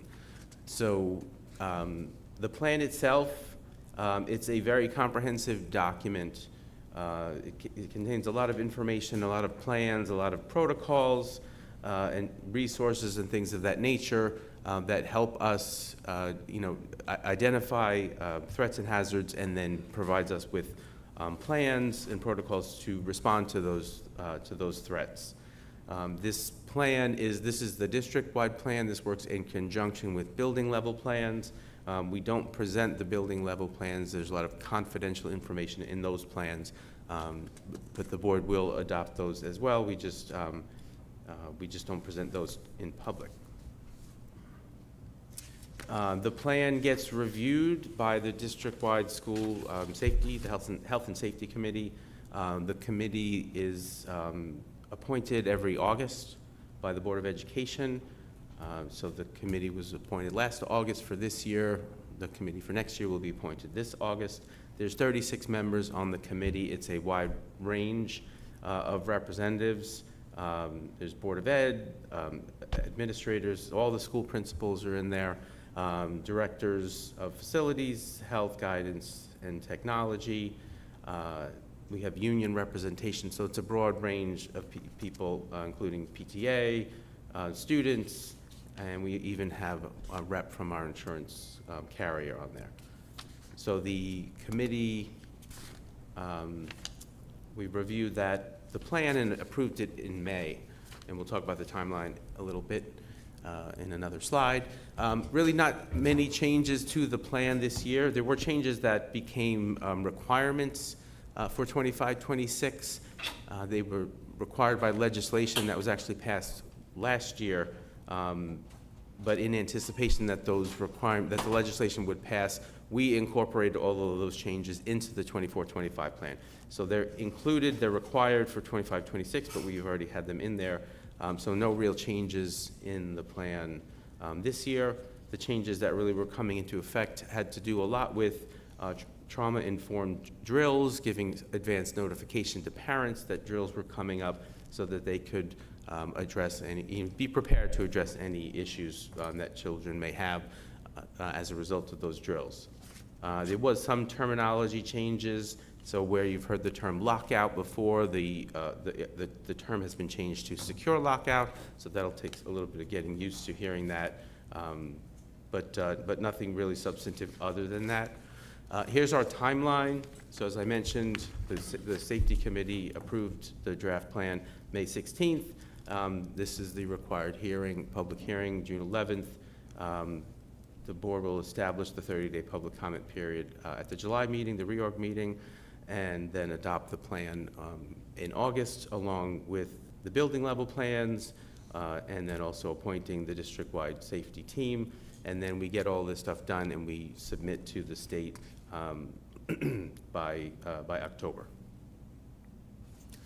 The plan will be published on the website, so you can go take a look at that. It is up on the with the agenda for the meeting tonight as well, so you can take a look at that. Have fun. It's a very, very lengthy plan, so give yourself a nice couple of hours, maybe out on the back porch on a nice Saturday or Sunday or both. Give that a look, and you can share any comments with us, and we will look to incorporate those into the plan.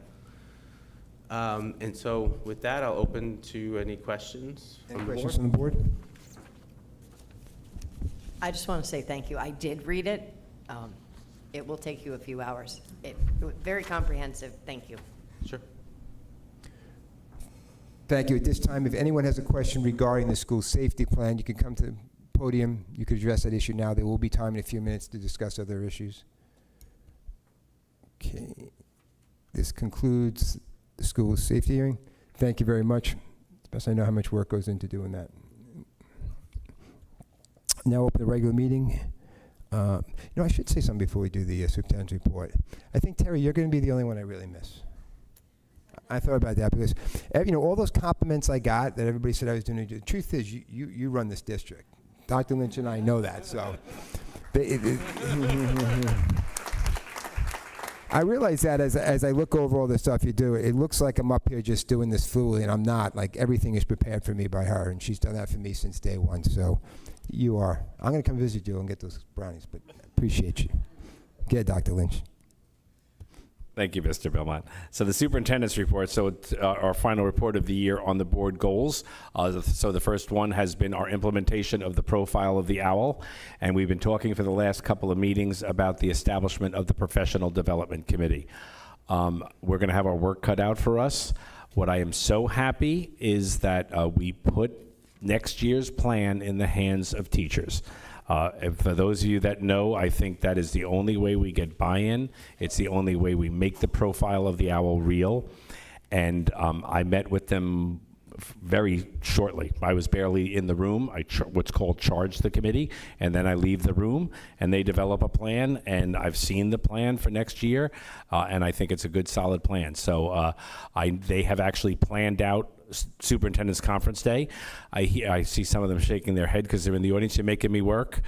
That's all I hear. I'm going to have to give 2 speeches instead of 1, which means I got to prepare a little bit more.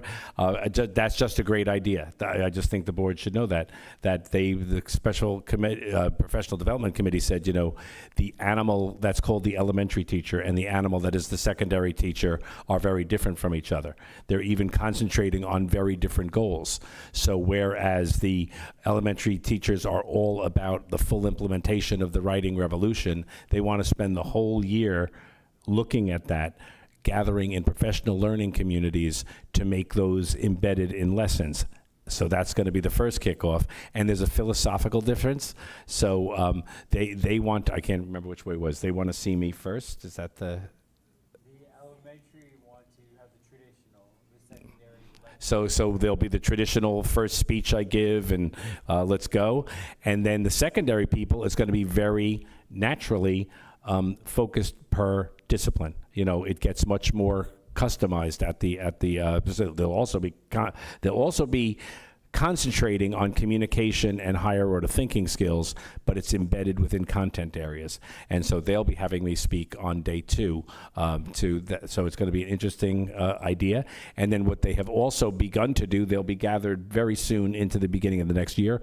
Once we get past Superintendent's Conference Day, we know we have our professional development program, and they are now starting to plan all those days. So I thank Dr. Balekas, I thank Mrs. Curran, I thank Mr. McDermott for their leadership, and I think all how many members of the committee are here? It's a couple, yeah. So thank you for giving your time. And principals, thank you for letting them go during the day. Just so you know, that's a big deal in school world. The fact that we do it on our dime, we're going to pull these people out of classrooms because it's just that important. So I'm looking forward to it, and I guess I'll do what I'm told. So that's great. All right. So the other board goal was the MTSS plan, was the creation of a comprehensive social emotional learning addressing. So we've been meeting with PTA, school, and community all year. You've been hearing some of the things that have come out of that work that we've done. They have been working very closely with our new director of guidance and school counseling, Mrs. Boyce. And again, some really great work has come out of there. It's gone into the world of athletics. It's gone into some of the addressing the staff development for our PPS staff. The PPS staff are the psychologists, the social workers, and the guidance counselors. And just, again, some really good work that was done there. And then the goal of the communications committee, we hope to have a brand new website for you clearly by the time we start the school year. We hope to see it in draft form in July. And by draft form, it means those of us up here and some of our PTA partners are going to hit it a little bit, and I really do hope that it's going to help in our communications a lot more. It's going to be integrated completely with Parent Square. So what you're seeing in Parent Square can start to appear on the website, and we can be a little, I think we pride ourselves in some transparency, but this is going to make the transparency more accessible. So I don't think it's necessarily the transparency, it's the accessibility of that transparency. So those 3 board goals, and then the board will be going away for a retreat in July, and we will be developing the new board goals, and we'll be announcing those at the September meeting. So that's that. All right, so the morning By the way, drop-off. when he says retreat, it's not as glamorous as it sounds. It's a dinner about 10 minutes down the road. That's the retreat. It sounds, it's not religious at all. I thought it sounded like a vacation in Hawaii. Sounded It's like not- we were yeah, going yeah, to a yeah. spa. Yeah, Sounds good. we go to George Martin. That's the big secret there.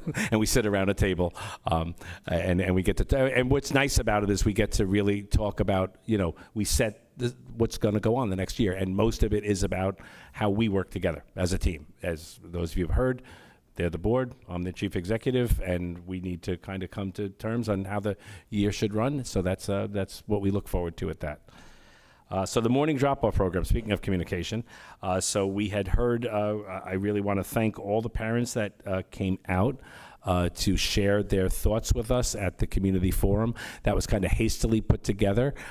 So as you can hear tonight, I think, Mrs. Aragoni, you said at the meeting, everything the board discusses is important, but I do think one thing we can get much better at, and this is going to be one of our goals, spoiler alert, one of the goals for next year is going to be better communication about what's going on at this table, because we realize even though we do live stream our meetings, and even though they are recorded, sometimes people don't know what's on the agenda, so what's going to happen is I will start to advertise the work that this board is doing, and I will speak to the community several times, maybe once a month, twice a month, so just so you know what's going on and what's being discussed, because this morning drop-off program was an evolving issue, and we have more evolution that we get to talk about tonight. So again, thanks to the parents who shared those thoughts. So now we have the final piece to the puzzle, which we did not have a couple of weeks ago. We now know that we kind of knew it, but Mr. Press, we were not allowed to kind of speak it. There are things that when we get to contracting that I can never say at a microphone, but there's now a public resolution on tonight's agenda. So what we are going to do is we're bidding out our nutrition contract. So that's big news. So when it comes down to the universal free breakfast program and the universal free lunch program, again, something that came out of Albany, and what you're going to hear me say is free breakfast ain't free. So what we need to do is build a program around that, and by coordinating what we're going to do under the new universal free breakfast program, we're also going to be able to open the doors of the elementary schools a little bit earlier than first anticipated. So the last time we were here, we were talking about an 8:20 start for the elementary schools. We now can move that back to 8:10. And the reason we can move that back to 8:10 is the key was that the district is not permitted to do childcare at the expense of the taxpayer. That's very important to understand. What this board thinks of, and every board of education thinks of, the taxpayers aren't the only people here. There is a 94-year-old who owns his house that hasn't had a kid in the schools since 1975 and is paying those taxes. So what this board is always balancing is the right to an excellent education, which is what we need to do, and then the needs of that taxpayer. So what we are able to do now is say, you know what, if we need to start a breakfast program, we will be able to start the day earlier, serve breakfast. We would have one of the requirements of the bid is going to be that the company is able to receive pre-orders for breakfast. So now we are going to know which kids are in the building because they'll be pre-ordering breakfast. Kids can then start to come in. So as always, music is going to start at 7:40, and they'll be coming in at 7:40. They might grab a breakfast and go to music. I know you don't want them eating in front of you. They may have to eat a little bit later after that. What will happen is that there will be kids that will then be arriving sometimes for extra help. There will then be kids that are arriving at 8:10 for the breakfast program. And all of that comes together to create the new reality. We are still going forward with Right at School as our partner handling the early morning drop-off, because we know that is a need that this community have. There are people that need to have their kids cared for by 7 a.m. So we create that ability through a partnership with Right at School. I can guarantee you now at this point that Right at School is on notice. So we know that there are, I have to say, we have had only good feedback through our surveys, but we had heard things through anecdotal information from parents, and we can renew that contract every year.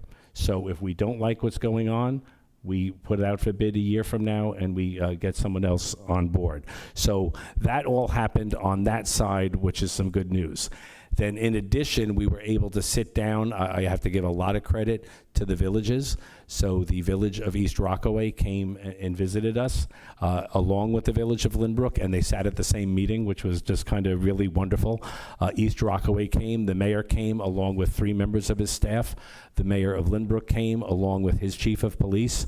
And what we did was examine in great detail. We put up video of what drop-off looks like, and the idea of, okay, can we take what's happening from 7:30 to 8:10 and now compress that from 8:10 to 8:30? And we actually chose very rainy days for some of the footage that we looked at, because we knew more cars were on the road. I was at both Marion Street and West End this week because it was rainy, and I wanted to kind of see what was going on. And the villages feel confident that we can get, there are going to be a couple of tweaks that maybe they have to put into. They were appreciative that we were giving them the heads up, but they feel that that's something that can be accomplished with the program there. So that's kind of all new information. There will be a new community forum, so it's not really a community forum. It's now kind of follow up on all those questions that people had 2 weeks ago. I think in our opinion, we need Right at School at the table now. So Right at School is going, I don't, not that you have to care about what my calendar looks like in May and June, but there literally is no night that is available in May and June because we are out every night. So the community forum will be held via Teams. So we will be doing a virtual meeting on June 23rd, which will give the ability for Right at School to answer your questions also. So what I'll be doing is putting out a parent square tomorrow, and in that parent square, I'll alert everyone what I'm saying right now so that we can tell people what we're doing. And in that, I'm gonna put a link so that you can submit your questions in advance so that we can maximize their time and ask them questions, ask us questions, and then in addition, the principals have put out some pretty detailed, I've seen the drafts of them, which doors will be used, where will the buses be landing, where will this happen, where will that go, and those plans will be released. Some of them want to share it with their shared decision-making committees, so I think that's very important, so we'll be releasing them very soon. So that's all the news that I have for the early morning drop-up. And any questions from the board? Dr. Lynch, what's the earliest a student can be dropped off under the new plan? So you can arrive for music if you have music at 7:40. Okay. Because you're under the supervision of a music teacher. Okay, if you're a non-music kid and the parents want to drop them off, what's the earliest they can? 8:10. Okay. Is there any service they could pay for that will be available to come in earlier? Right at School would be available from 7 o'clock to 8:30. They will also be fed a school lunch during Right at School time. So if they want to pay, they can come in from 7 o'clock to 8:30. If they Yes. just want to come into school early that day without cost, it's 8:10. Correct. Thank you. Dr. Lynch, may I just confirm, the students who do come in at 8:10, they will have had to pre-order breakfast so Correct. that we will be aware. And then is there a mechanism where we'll know who's coming in the building? Correct. That's that time. so that's exactly how it works, because since they are pre-ordering breakfast, it's free. That's the good news. That the fact that we don't have to charge for breakfast. The state of New York is giving it free. If it gets pre-ordered, then we know who's in the building. We know who's on the list. We can then have control. We can produce lists up in hallways so that we know who's waiting for a teacher to arrive, and it's a much more controlled environment than we had. If a student doesn't pre-order breakfast, can they still come in at 8:10, or do they need to wait to the appropriate drop-off time, per whatever the building standard is? I know for a fact that right now, students who don't pre-order tend to get food anyway, so we never deny a meal to a kid. However, the problem would be, do they have the right meal? Do they have the gluten-free meal? Do they have the allergy meal? Were you concerned about them just getting into the building, or you were concerned? I know each child can get the food, and we've always done well with that. Yep. My concern is, if a child doesn't pre-order the breakfast, how do we know they're in the building? That's the problem. So we would strongly encourage pre-ordering a breakfast. But if the kid shows up and didn't pre-order breakfast, he didn't pre-order breakfast, he's not coming to the early paid program, what time can he get into the building? Well, that would then be 8:20, but we would think with a free meal, people would be pre-ordering and able to get their kid in at 8:10. Does everyone understand how we're working this? It's a function of free breakfast.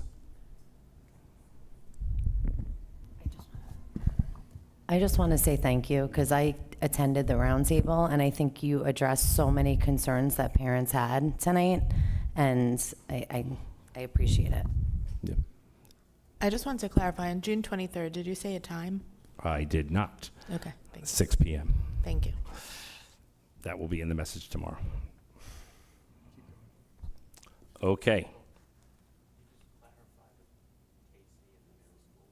Oh, thank you very much. Okay, so then so the good news is the kindergarten center will also have an early drop-off program through Right at School, but those hours are not changing at all. So that is a primarily bused program, so kindergarten center is opening up at 8:20. So the 3 elementary schools are different from KC. That's because it is a bused reality. We provide busing to all kids at that point. And then when it comes to the middle school, the only change that will happen at the middle school is we now start at 7:30. We're going to move that back to 7:40 because that is the same 20 minutes where we will be serving breakfast. We actually looked at a lot of video of both North and South to look at exactly how many kids entered between 7:30 and 7:40. It really wasn't a lot of kids. Prime time is 7:40 and is 7:45, so we probably are going to hit the sweet part right there. Thank you, team, for including that. And all of this will go out in a parent square message. Okay, speaking of kindergarten center, so just so people know how things work, we are always monitoring enrollment. So as people may or may not know, we were under very difficult budget circumstances this year, and through a series of retirements, we were able to not excess any staff, and that was incredibly good news. But to maximize that, we have to do what I called thoughtful rehiring, which means we don't automatically replace people simply because someone's retiring. So what had been happening the last couple of years, we actually had fairly low KC enrollments. So we now know there was a magic number that we needed to get to, and once it hovers around 180, we're no longer comfortable with 8 sections at the kindergarten center. So tonight, I'd like to ask the board's permission to open a 9th section for the kindergarten center. If that is acceptable, we will start that process rolling tomorrow. Is that good, Mrs. Postman? Mrs. Postman is happy. I wish you all knew how your principals cared. So Mrs. Postman came in every day 174, 175, 177, and eventually, and then what we do know, historically, Casey has move-ins in the summer, so we also kind of have to be prepared for that. So we're really happy with the way, it was the fiscally responsible thing to do, but we're happy that, okay. So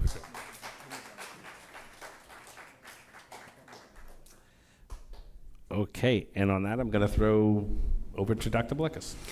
Thank you, Dr. Lynch. I know that a few of you were at our title grant meeting this morning, but I just wanted to relate to the entire community just what happens with our federal funding.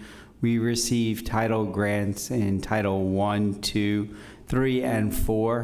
What our Title 1A grants are for, we qualify when we have a certain number of low-income families that helps determine the funding, and the grant is to help close educational achievement gaps.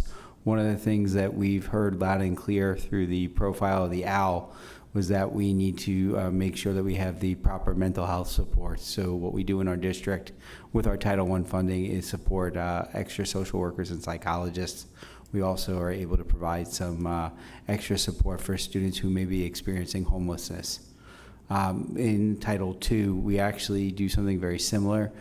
We have a director of social work and guidance who happens to be sitting in the back. Mrs. Boyce works with our staff and makes sure, again, that they are prepared to address our students' needs, both mental health and any other social emotional needs that they may have. Title III, in order to receive funding directly, you actually need to receive $10,000. We don't typically make that threshold, so we join a consortium with BOCES.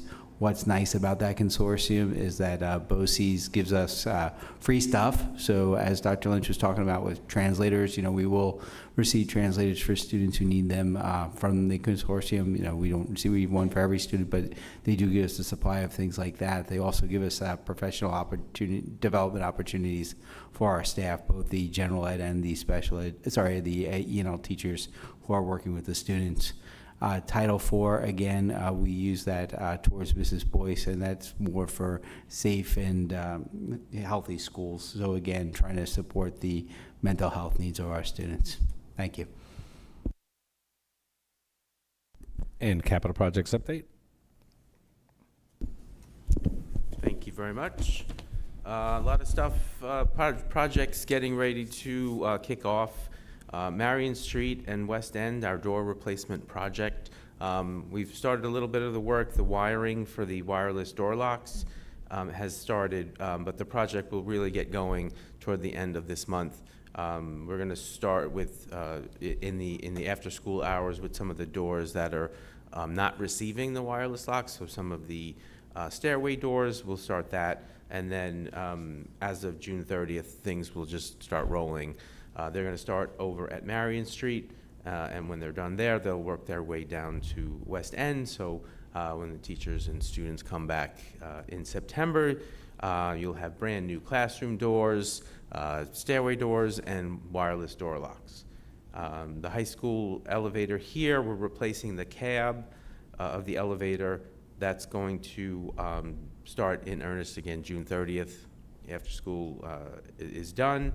All the equipment is in, and the kickoff meeting for that project actually is this Friday.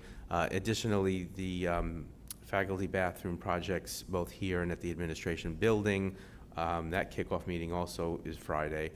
And that work, the demo work will start there, again, June 30th. So once all the kids are done and out for the summer, we can really get to work there. Masonry work at Marion Street also ready to start June 30th. So you'll see over the summer some lifts and probably other equipment along the sides of Marion Street as they repoint the facades there. And then just our in-house staff will do their usual summer work, classroom renovations throughout the summer, a couple of rooms up at West End. And then once they're done with those rooms, they'll start changing lights and ceiling tiles here at the high school. We kind of started replacing some of the ceiling tile and lights, and we're just going to continue on with that project. And that's my update. Great. Thank you, Mr. Press. I did forget a very important thing about the lunch program. We need lunch and breakfast monitors. So employment at lynbrookschools.org. If you know someone that just wants to work an hour or two, a new retiree, someone who's kind of sitting around the house and like, you know what, I could just use a couple of hours. I don't want to do a full day. We could really use help in the morning getting these programs running, because now we're going to be launching this in, the infrastructure is here at the high school and nobody eats it anyway. But, when we really want to get this, doing this right at the middle schools and at the elementary schools, we could really use help. So we're going to put that out there in an announcement also. You probably are thinking of someone right now, maybe, you know what, that might be something that they want to do. It'd be gratefully helpful. And then one thing that is not on the agenda, I'm so proud of this one. So we're very lucky to be at Lynbrook at this time. So West End is turning 100 this year, and that is just a great thing. You're allowed to, Caesar. You're allowed to share about that. I'm ensconced. I love, much like Mr. Belmont, I love the history of this community. So the community school system began right here in this area. So right across from our building was the first little school that we had, and then they built the new Lynbrook High School in 1909, and that's the kindergarten center. And then in 1922 they built the new high school, which we're in right now. Not this particular, but the original part of this building is the oldest high school in Nassau County. It's still functioning as a high school. And then what happened in the farmlands way out there by Hendrickson, all the way up there where there was nothing. There was absolutely, Mrs. Hanson is here for this. This is great. This is great. And so in 1925, they built the first school, because that's really where Pearsall's Corners started to become Lynbrook. It's because people started to move out from Brooklyn and they came to Lynbrook, and good old Lynbrook started its march right there in 1925, and it produced such great heroes as Sal Brescia, Terry Macchia, Chief Palladino, the Moran kids, the Aragona kids. There's just a great history there. So we get to celebrate 100 years of West End. How do you leave out Billy Belmont? I'm so old he can't remember.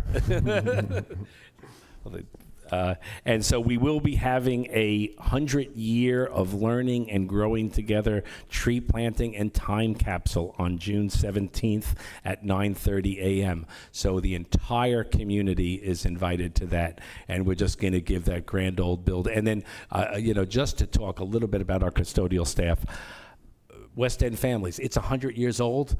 I mean, the way Mr. Q keeps that place, it is just so well maintained. It just is just hard to believe. And for those of you that want to look a little bit ahead, Marion Street turns 102 years, and that was the order of the district. So that West End was starting to grow, and then Marion started to grow. And I'm just telling you right now, I doubt I'll be here in 2054 for Waverly. I just can't. And I'm definitely not here for the middle schools in 1961.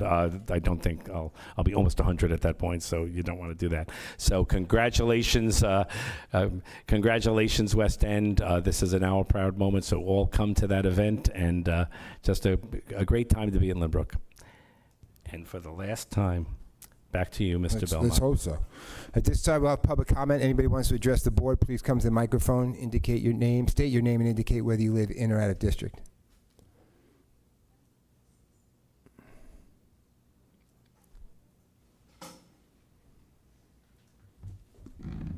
Hello, I'm Kelly Finzel. I was at the meeting a couple of weeks ago. I agree with your comment. I appreciate that it seems like there has been some traction in answering a lot of the questions from the community, so thank you. The one that I was most concerned with the meeting a couple weeks ago was about drop-off safety. I've emailed the board, I emailed our school principal, I emailed you. I appreciate the response. I appreciate that it seems like there's actually been some data collected on how this happens.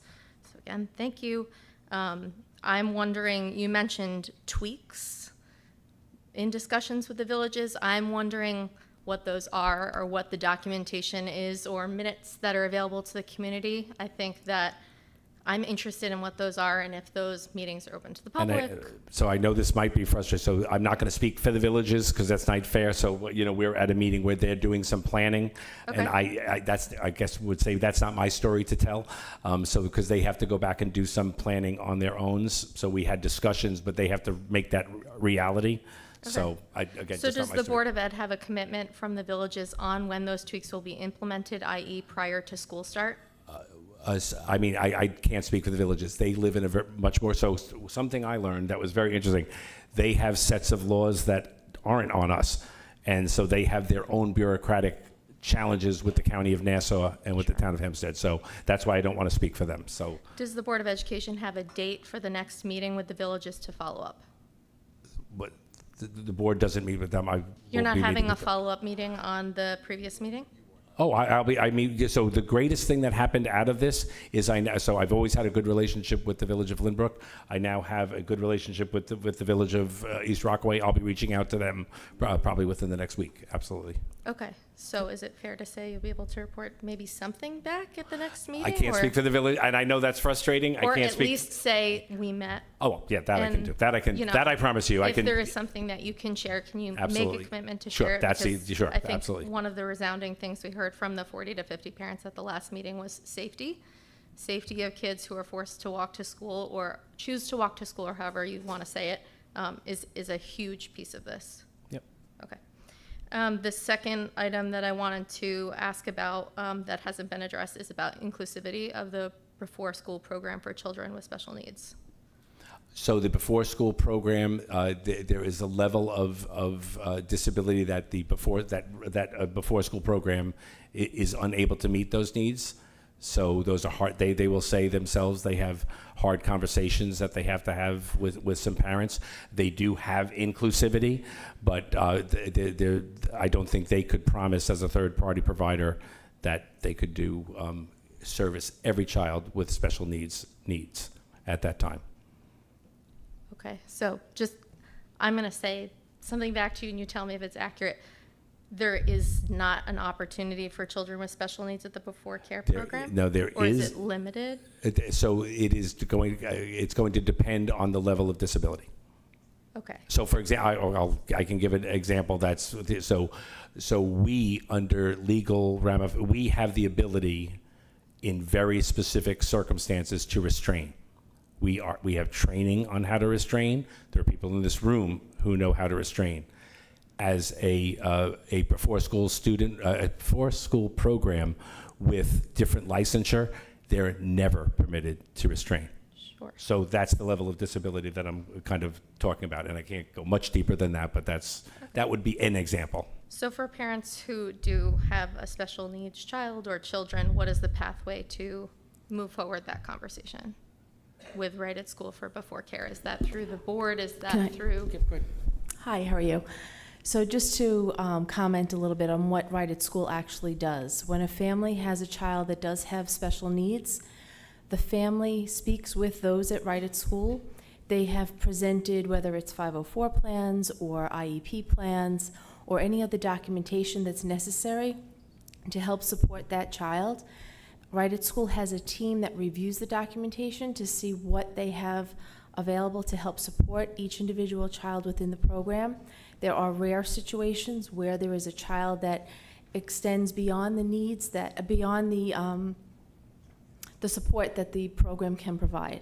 But they're far and few between. They do go out of their way to try to ensure the safety and the correct program for each child. But they do have this team that does review the documentation that's shared by the family for the child. And they do call it their inclusivity team. Okay, so if I was a parent with a special needs child interested in finding out if my child can get before school care, who would I contact? So the information is online for Right at School. So Kathleen is the person that we deal with, Rainsbottom, and I can get you her information if you like at the end of the meeting, but it is already on the district website under the Right at School tab. Okay. Thank you. You're welcome.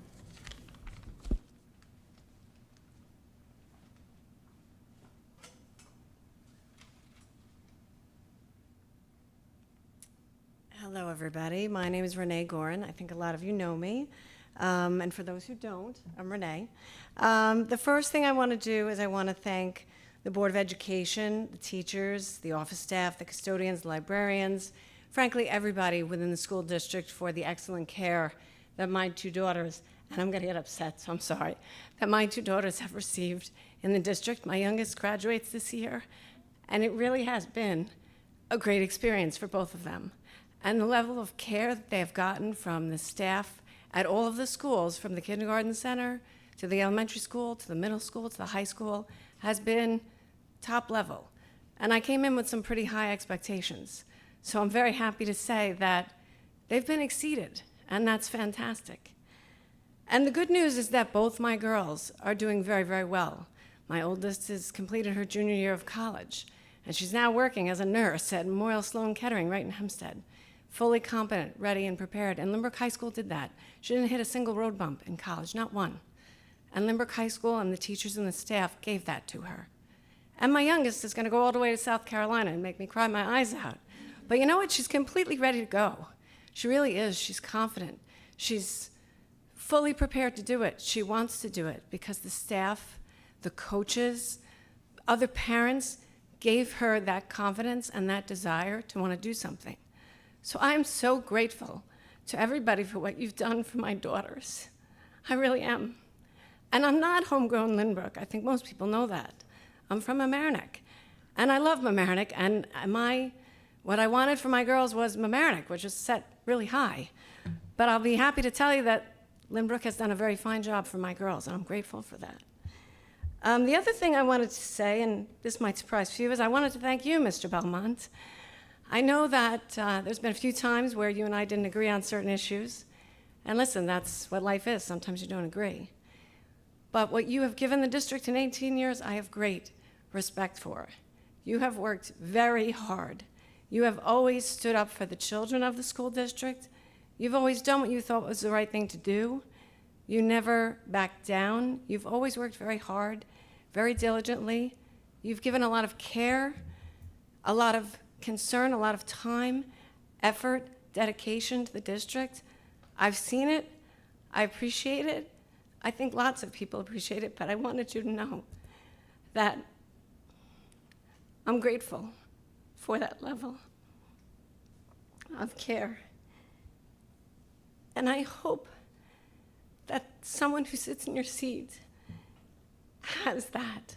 I am concerned, and don't mistake me to the rest of the board. I think you all know what you have to live up to. But when you sit in those seats, think about what he would do. And whoever fills his seat, think about what he would do. Because he's always done the right thing, even when I didn't agree with you. So I appreciate that. Thank you. For those words. And it's great to hear that your daughter is doing so well. Thank you. And the last thing I want to say, and I know a lot of the parents left, and I'll address it this way, because this is where it should go, is that the number one, and I realize you can't hear me without a microphone, the number one thing that you can do for your kids is to be involved, to be here in the room, to talk to the teachers. If you see that something is not going right with your child or with another child, you have to speak up. You have to be the one that gets involved. You can't look aside and just say somebody else is going to solve it or tomorrow is going to be a better day. You have to be the one that stands up and makes it better. I've done it. It's not always easy. It's not fun. That's why you're standing at the front of a room and you're frustrated. But it does make a difference for your kids, and it makes a difference for all the other kids in the room. And I think that's what makes Lynbrook a great community. That's why I'm glad I'm here, because there's a lot of parents here who do stand up all the time. And while I know the community's changing, I think that if everybody holds on to that and knows that we're all here to take care of our children, that the community can stay strong and solid. And I know for myself, that's what I want to see. Even though my kids are not in this district anymore, even though they've moved on, I want to do everything I can to keep Lynbrook strong. And I hope that you will too. Thank you. Thank you, Renee.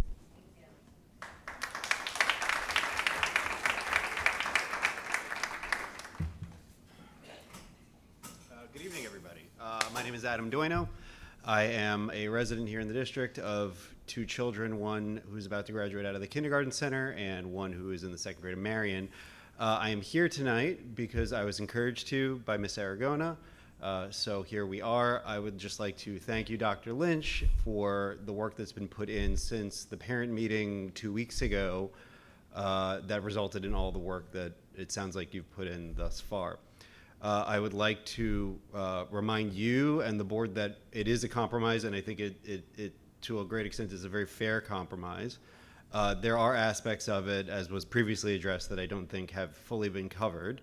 One item that wasn't raised is the issue of having children that need to be in 2 places at the same time, but you're by yourself. You might be a single parent, or you might be have a spouse who's already at work. We spoke earlier, I heard a great deal about the life realities of working parents. So I haven't yet heard the plan that will be put in place, or if there's a timeline to figure it out, as to what will be done for parents who, say, have to be waiting to put their child on a bus for the kindergarten center, but also need to take advantage of the free breakfast, that way they can drop their child off on time. So thank you for Ms. Aragona, Ms. Kelly, for participating in the meeting. I know that it wasn't fully pleasant at all times, but I appreciate the level of discourse that was offered to us at that point in time. So I will leave with that remark that I look forward to hearing what will be done for the parents who have children in multiple schools that have to be in 2 places at once. Thank you. Thank you.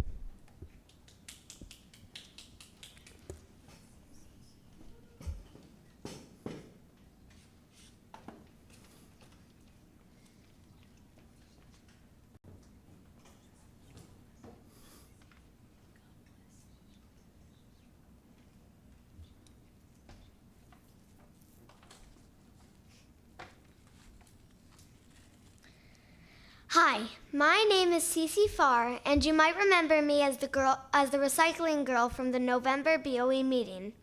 Since then, I've been researching the recycling and trash in our schools, and I wanted to share my results with you so that we can hopefully work together to improve our district's environmental consciousness. I started my research by asking Mr. Seda and all the head custodians what the waste management was like in each school. North Middle School is the most environmentally aware school in Lynbrook. Every single room has a recycling bin at North, and I was excited to learn that North's trash, cardboard, paper, and plastic are all separated at their dumpster. The rest of the schools aren't as environmentally aware. Most of our other head custodians said they combine everything in the same dumpster, even if they do have recycling bins in the school. If you're interested, you can see the detailed information about what each school said on the top left corner of my presentation board. Next to my research, I got sneaky. I bought GPS trackers and put them each in a separate empty water bottle, and then I threw them all away. 1 tracker bottle went in the trash and 1 tracker bottle went in the recycling at each of the 7 schools in Lynbrook, and I also put them in my home trash and recycling so that I could compare the results.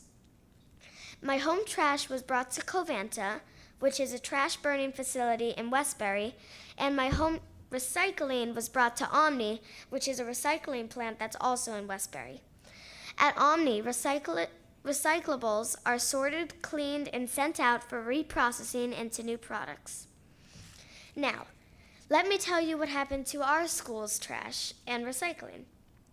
In all of our schools that are handled by Lynbrook Sanitation, everything went to Covanta to be incinerated. And when I say everything, I mean everything. Trash and recycling.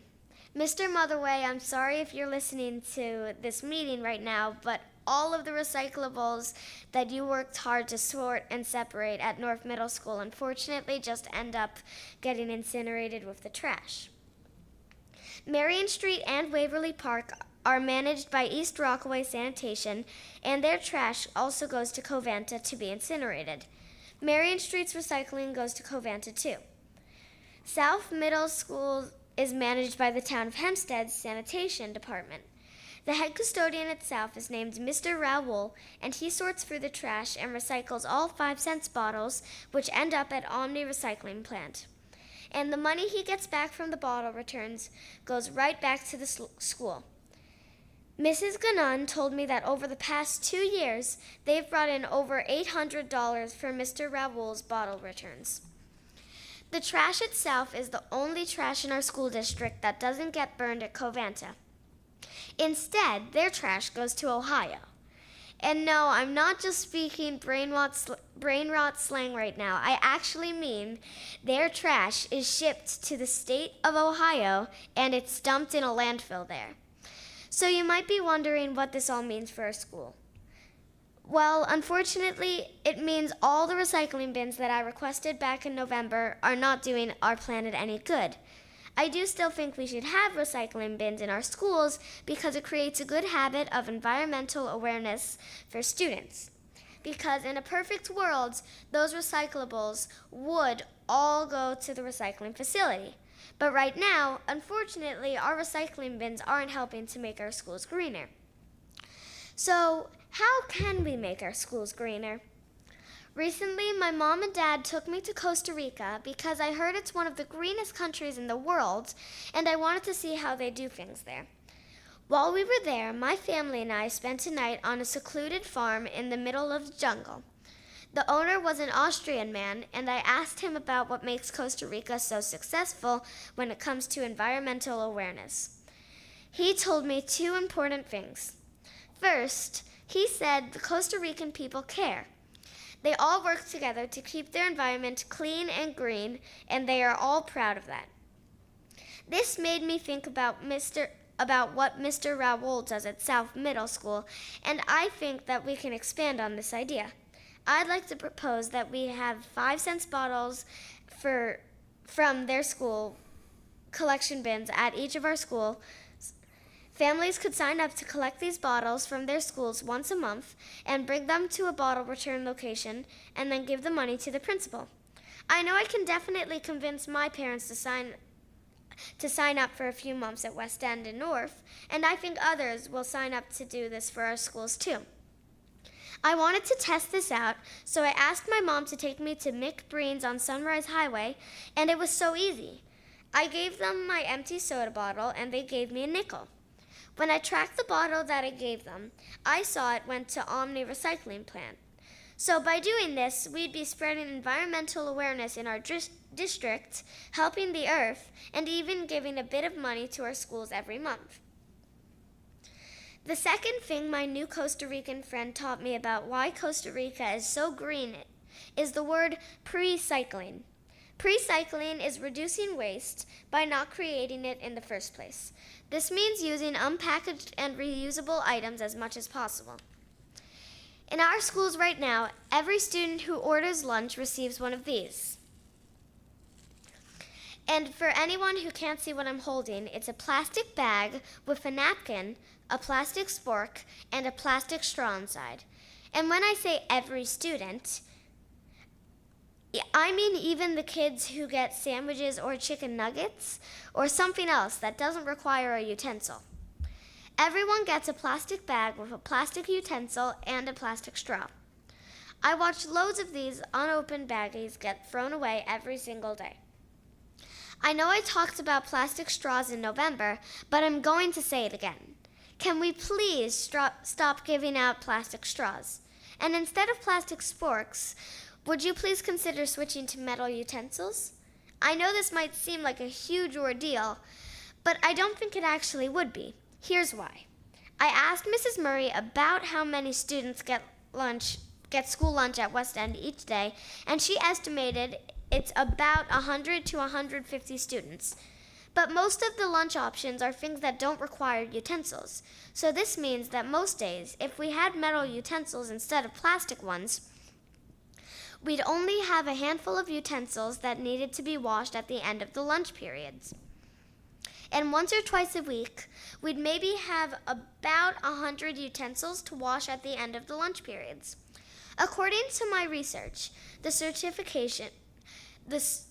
the certification to serve food, which our lunch staff is already probably required to have, also covers dishwashing, so we wouldn't need to hire anyone else to do this.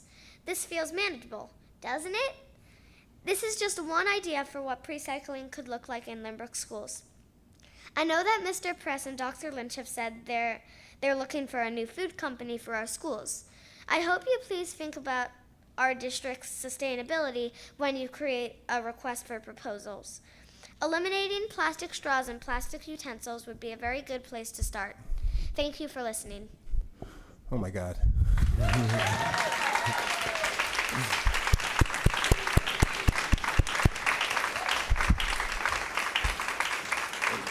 Yo, she ain't going anywhere. Oh, stay, young lady. Gotta stay back up there. Now you gotta face the fire. It's right here. Right here. How old are you? 9. Is like the 60 Minutes crew gonna run here behind you in 2 seconds? Is your lawyer with you? That's unbelievable.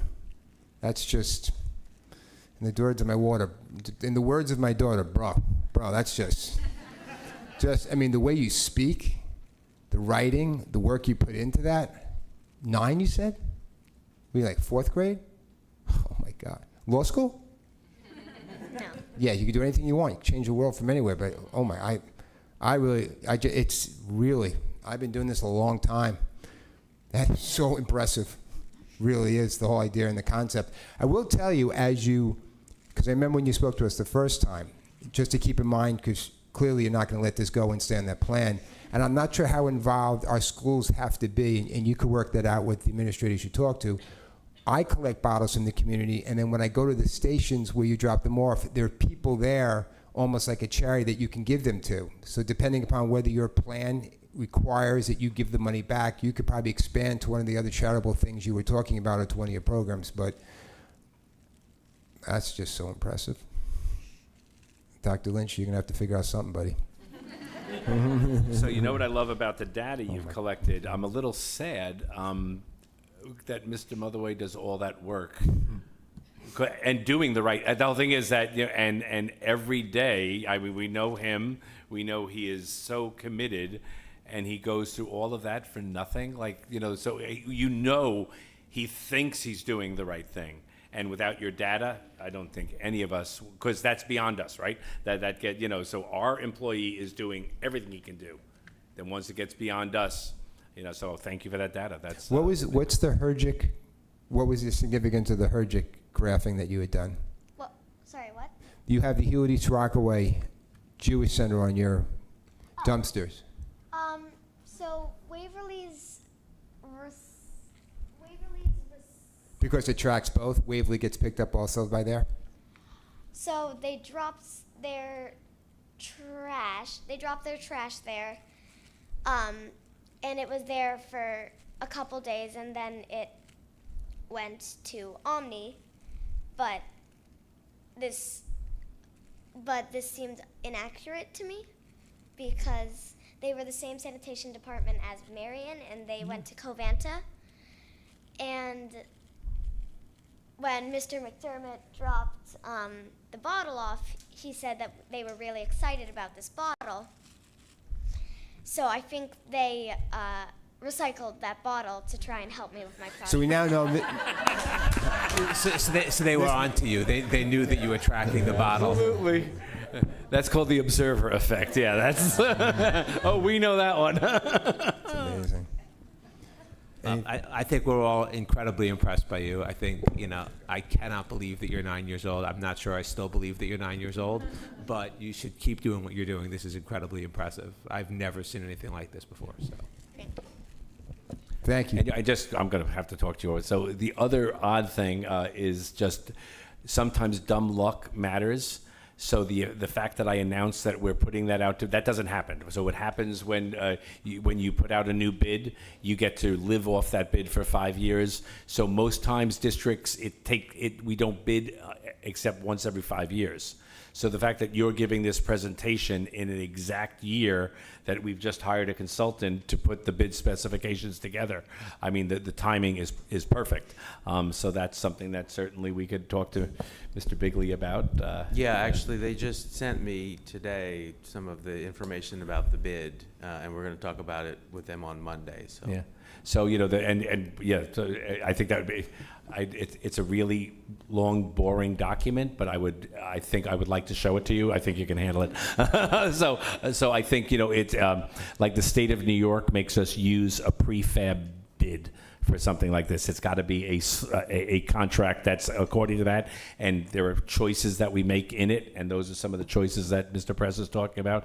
So I think I think you'd enjoy reading the contract. Thank you. Thank you.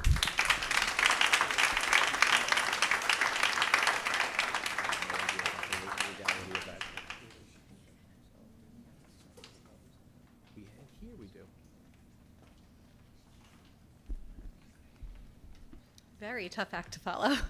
My name is Allison Ambort. I am a mom to 3 children in the Lynbrook School District. I have one entering kindergarten next year, one at first grade and one in second grade. And I just wanted to thank the board for your consideration for adding another section into the Lynbrook Kindergarten Center. I have the utmost confidence in the leadership in Mrs. Postman and in the teachers, having already had 2 kids go through it. But as someone who works as a related service provider in an early childhood center, I absolutely know the difference that class size can make. So I just thank the board for supporting our teachers and also for supporting our students. Thank you. Thank you.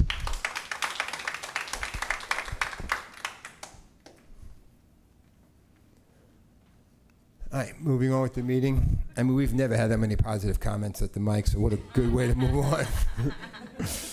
on. We have a couple of donations this evening, several actually. The board gratefully acknowledges and accepts the following donations. $2,000 from the Spector family to be used to purchase planters to further complete the outdoor classroom space at the high school. A $1,000 donation from the Community Chest South Shore for use by the family of a displaced student who attends the Lynbrook Public Schools. Garden supplies valued at $750 from the Hicks Nursery to be used by the West End Garden Club.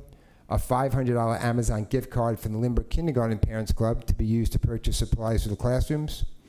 And from Edward Kamenitzer, comic books valued at approximately $11,800. I'd like to take a look at those if we can, Terry. For the Lynbrook High School Library, we appreciate all those donations.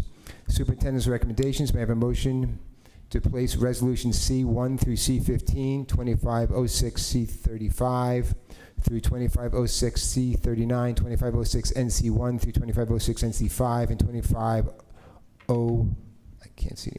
26G2 and 2506G48 on a consent agenda. Mrs. Janino, second. Mrs. Aragona, all in favor? It's unanimous. The reorganization regular meeting is July 1st at 6:30 in the Atlantic Avenue Business Building Boardroom. Everyone enjoy the summer.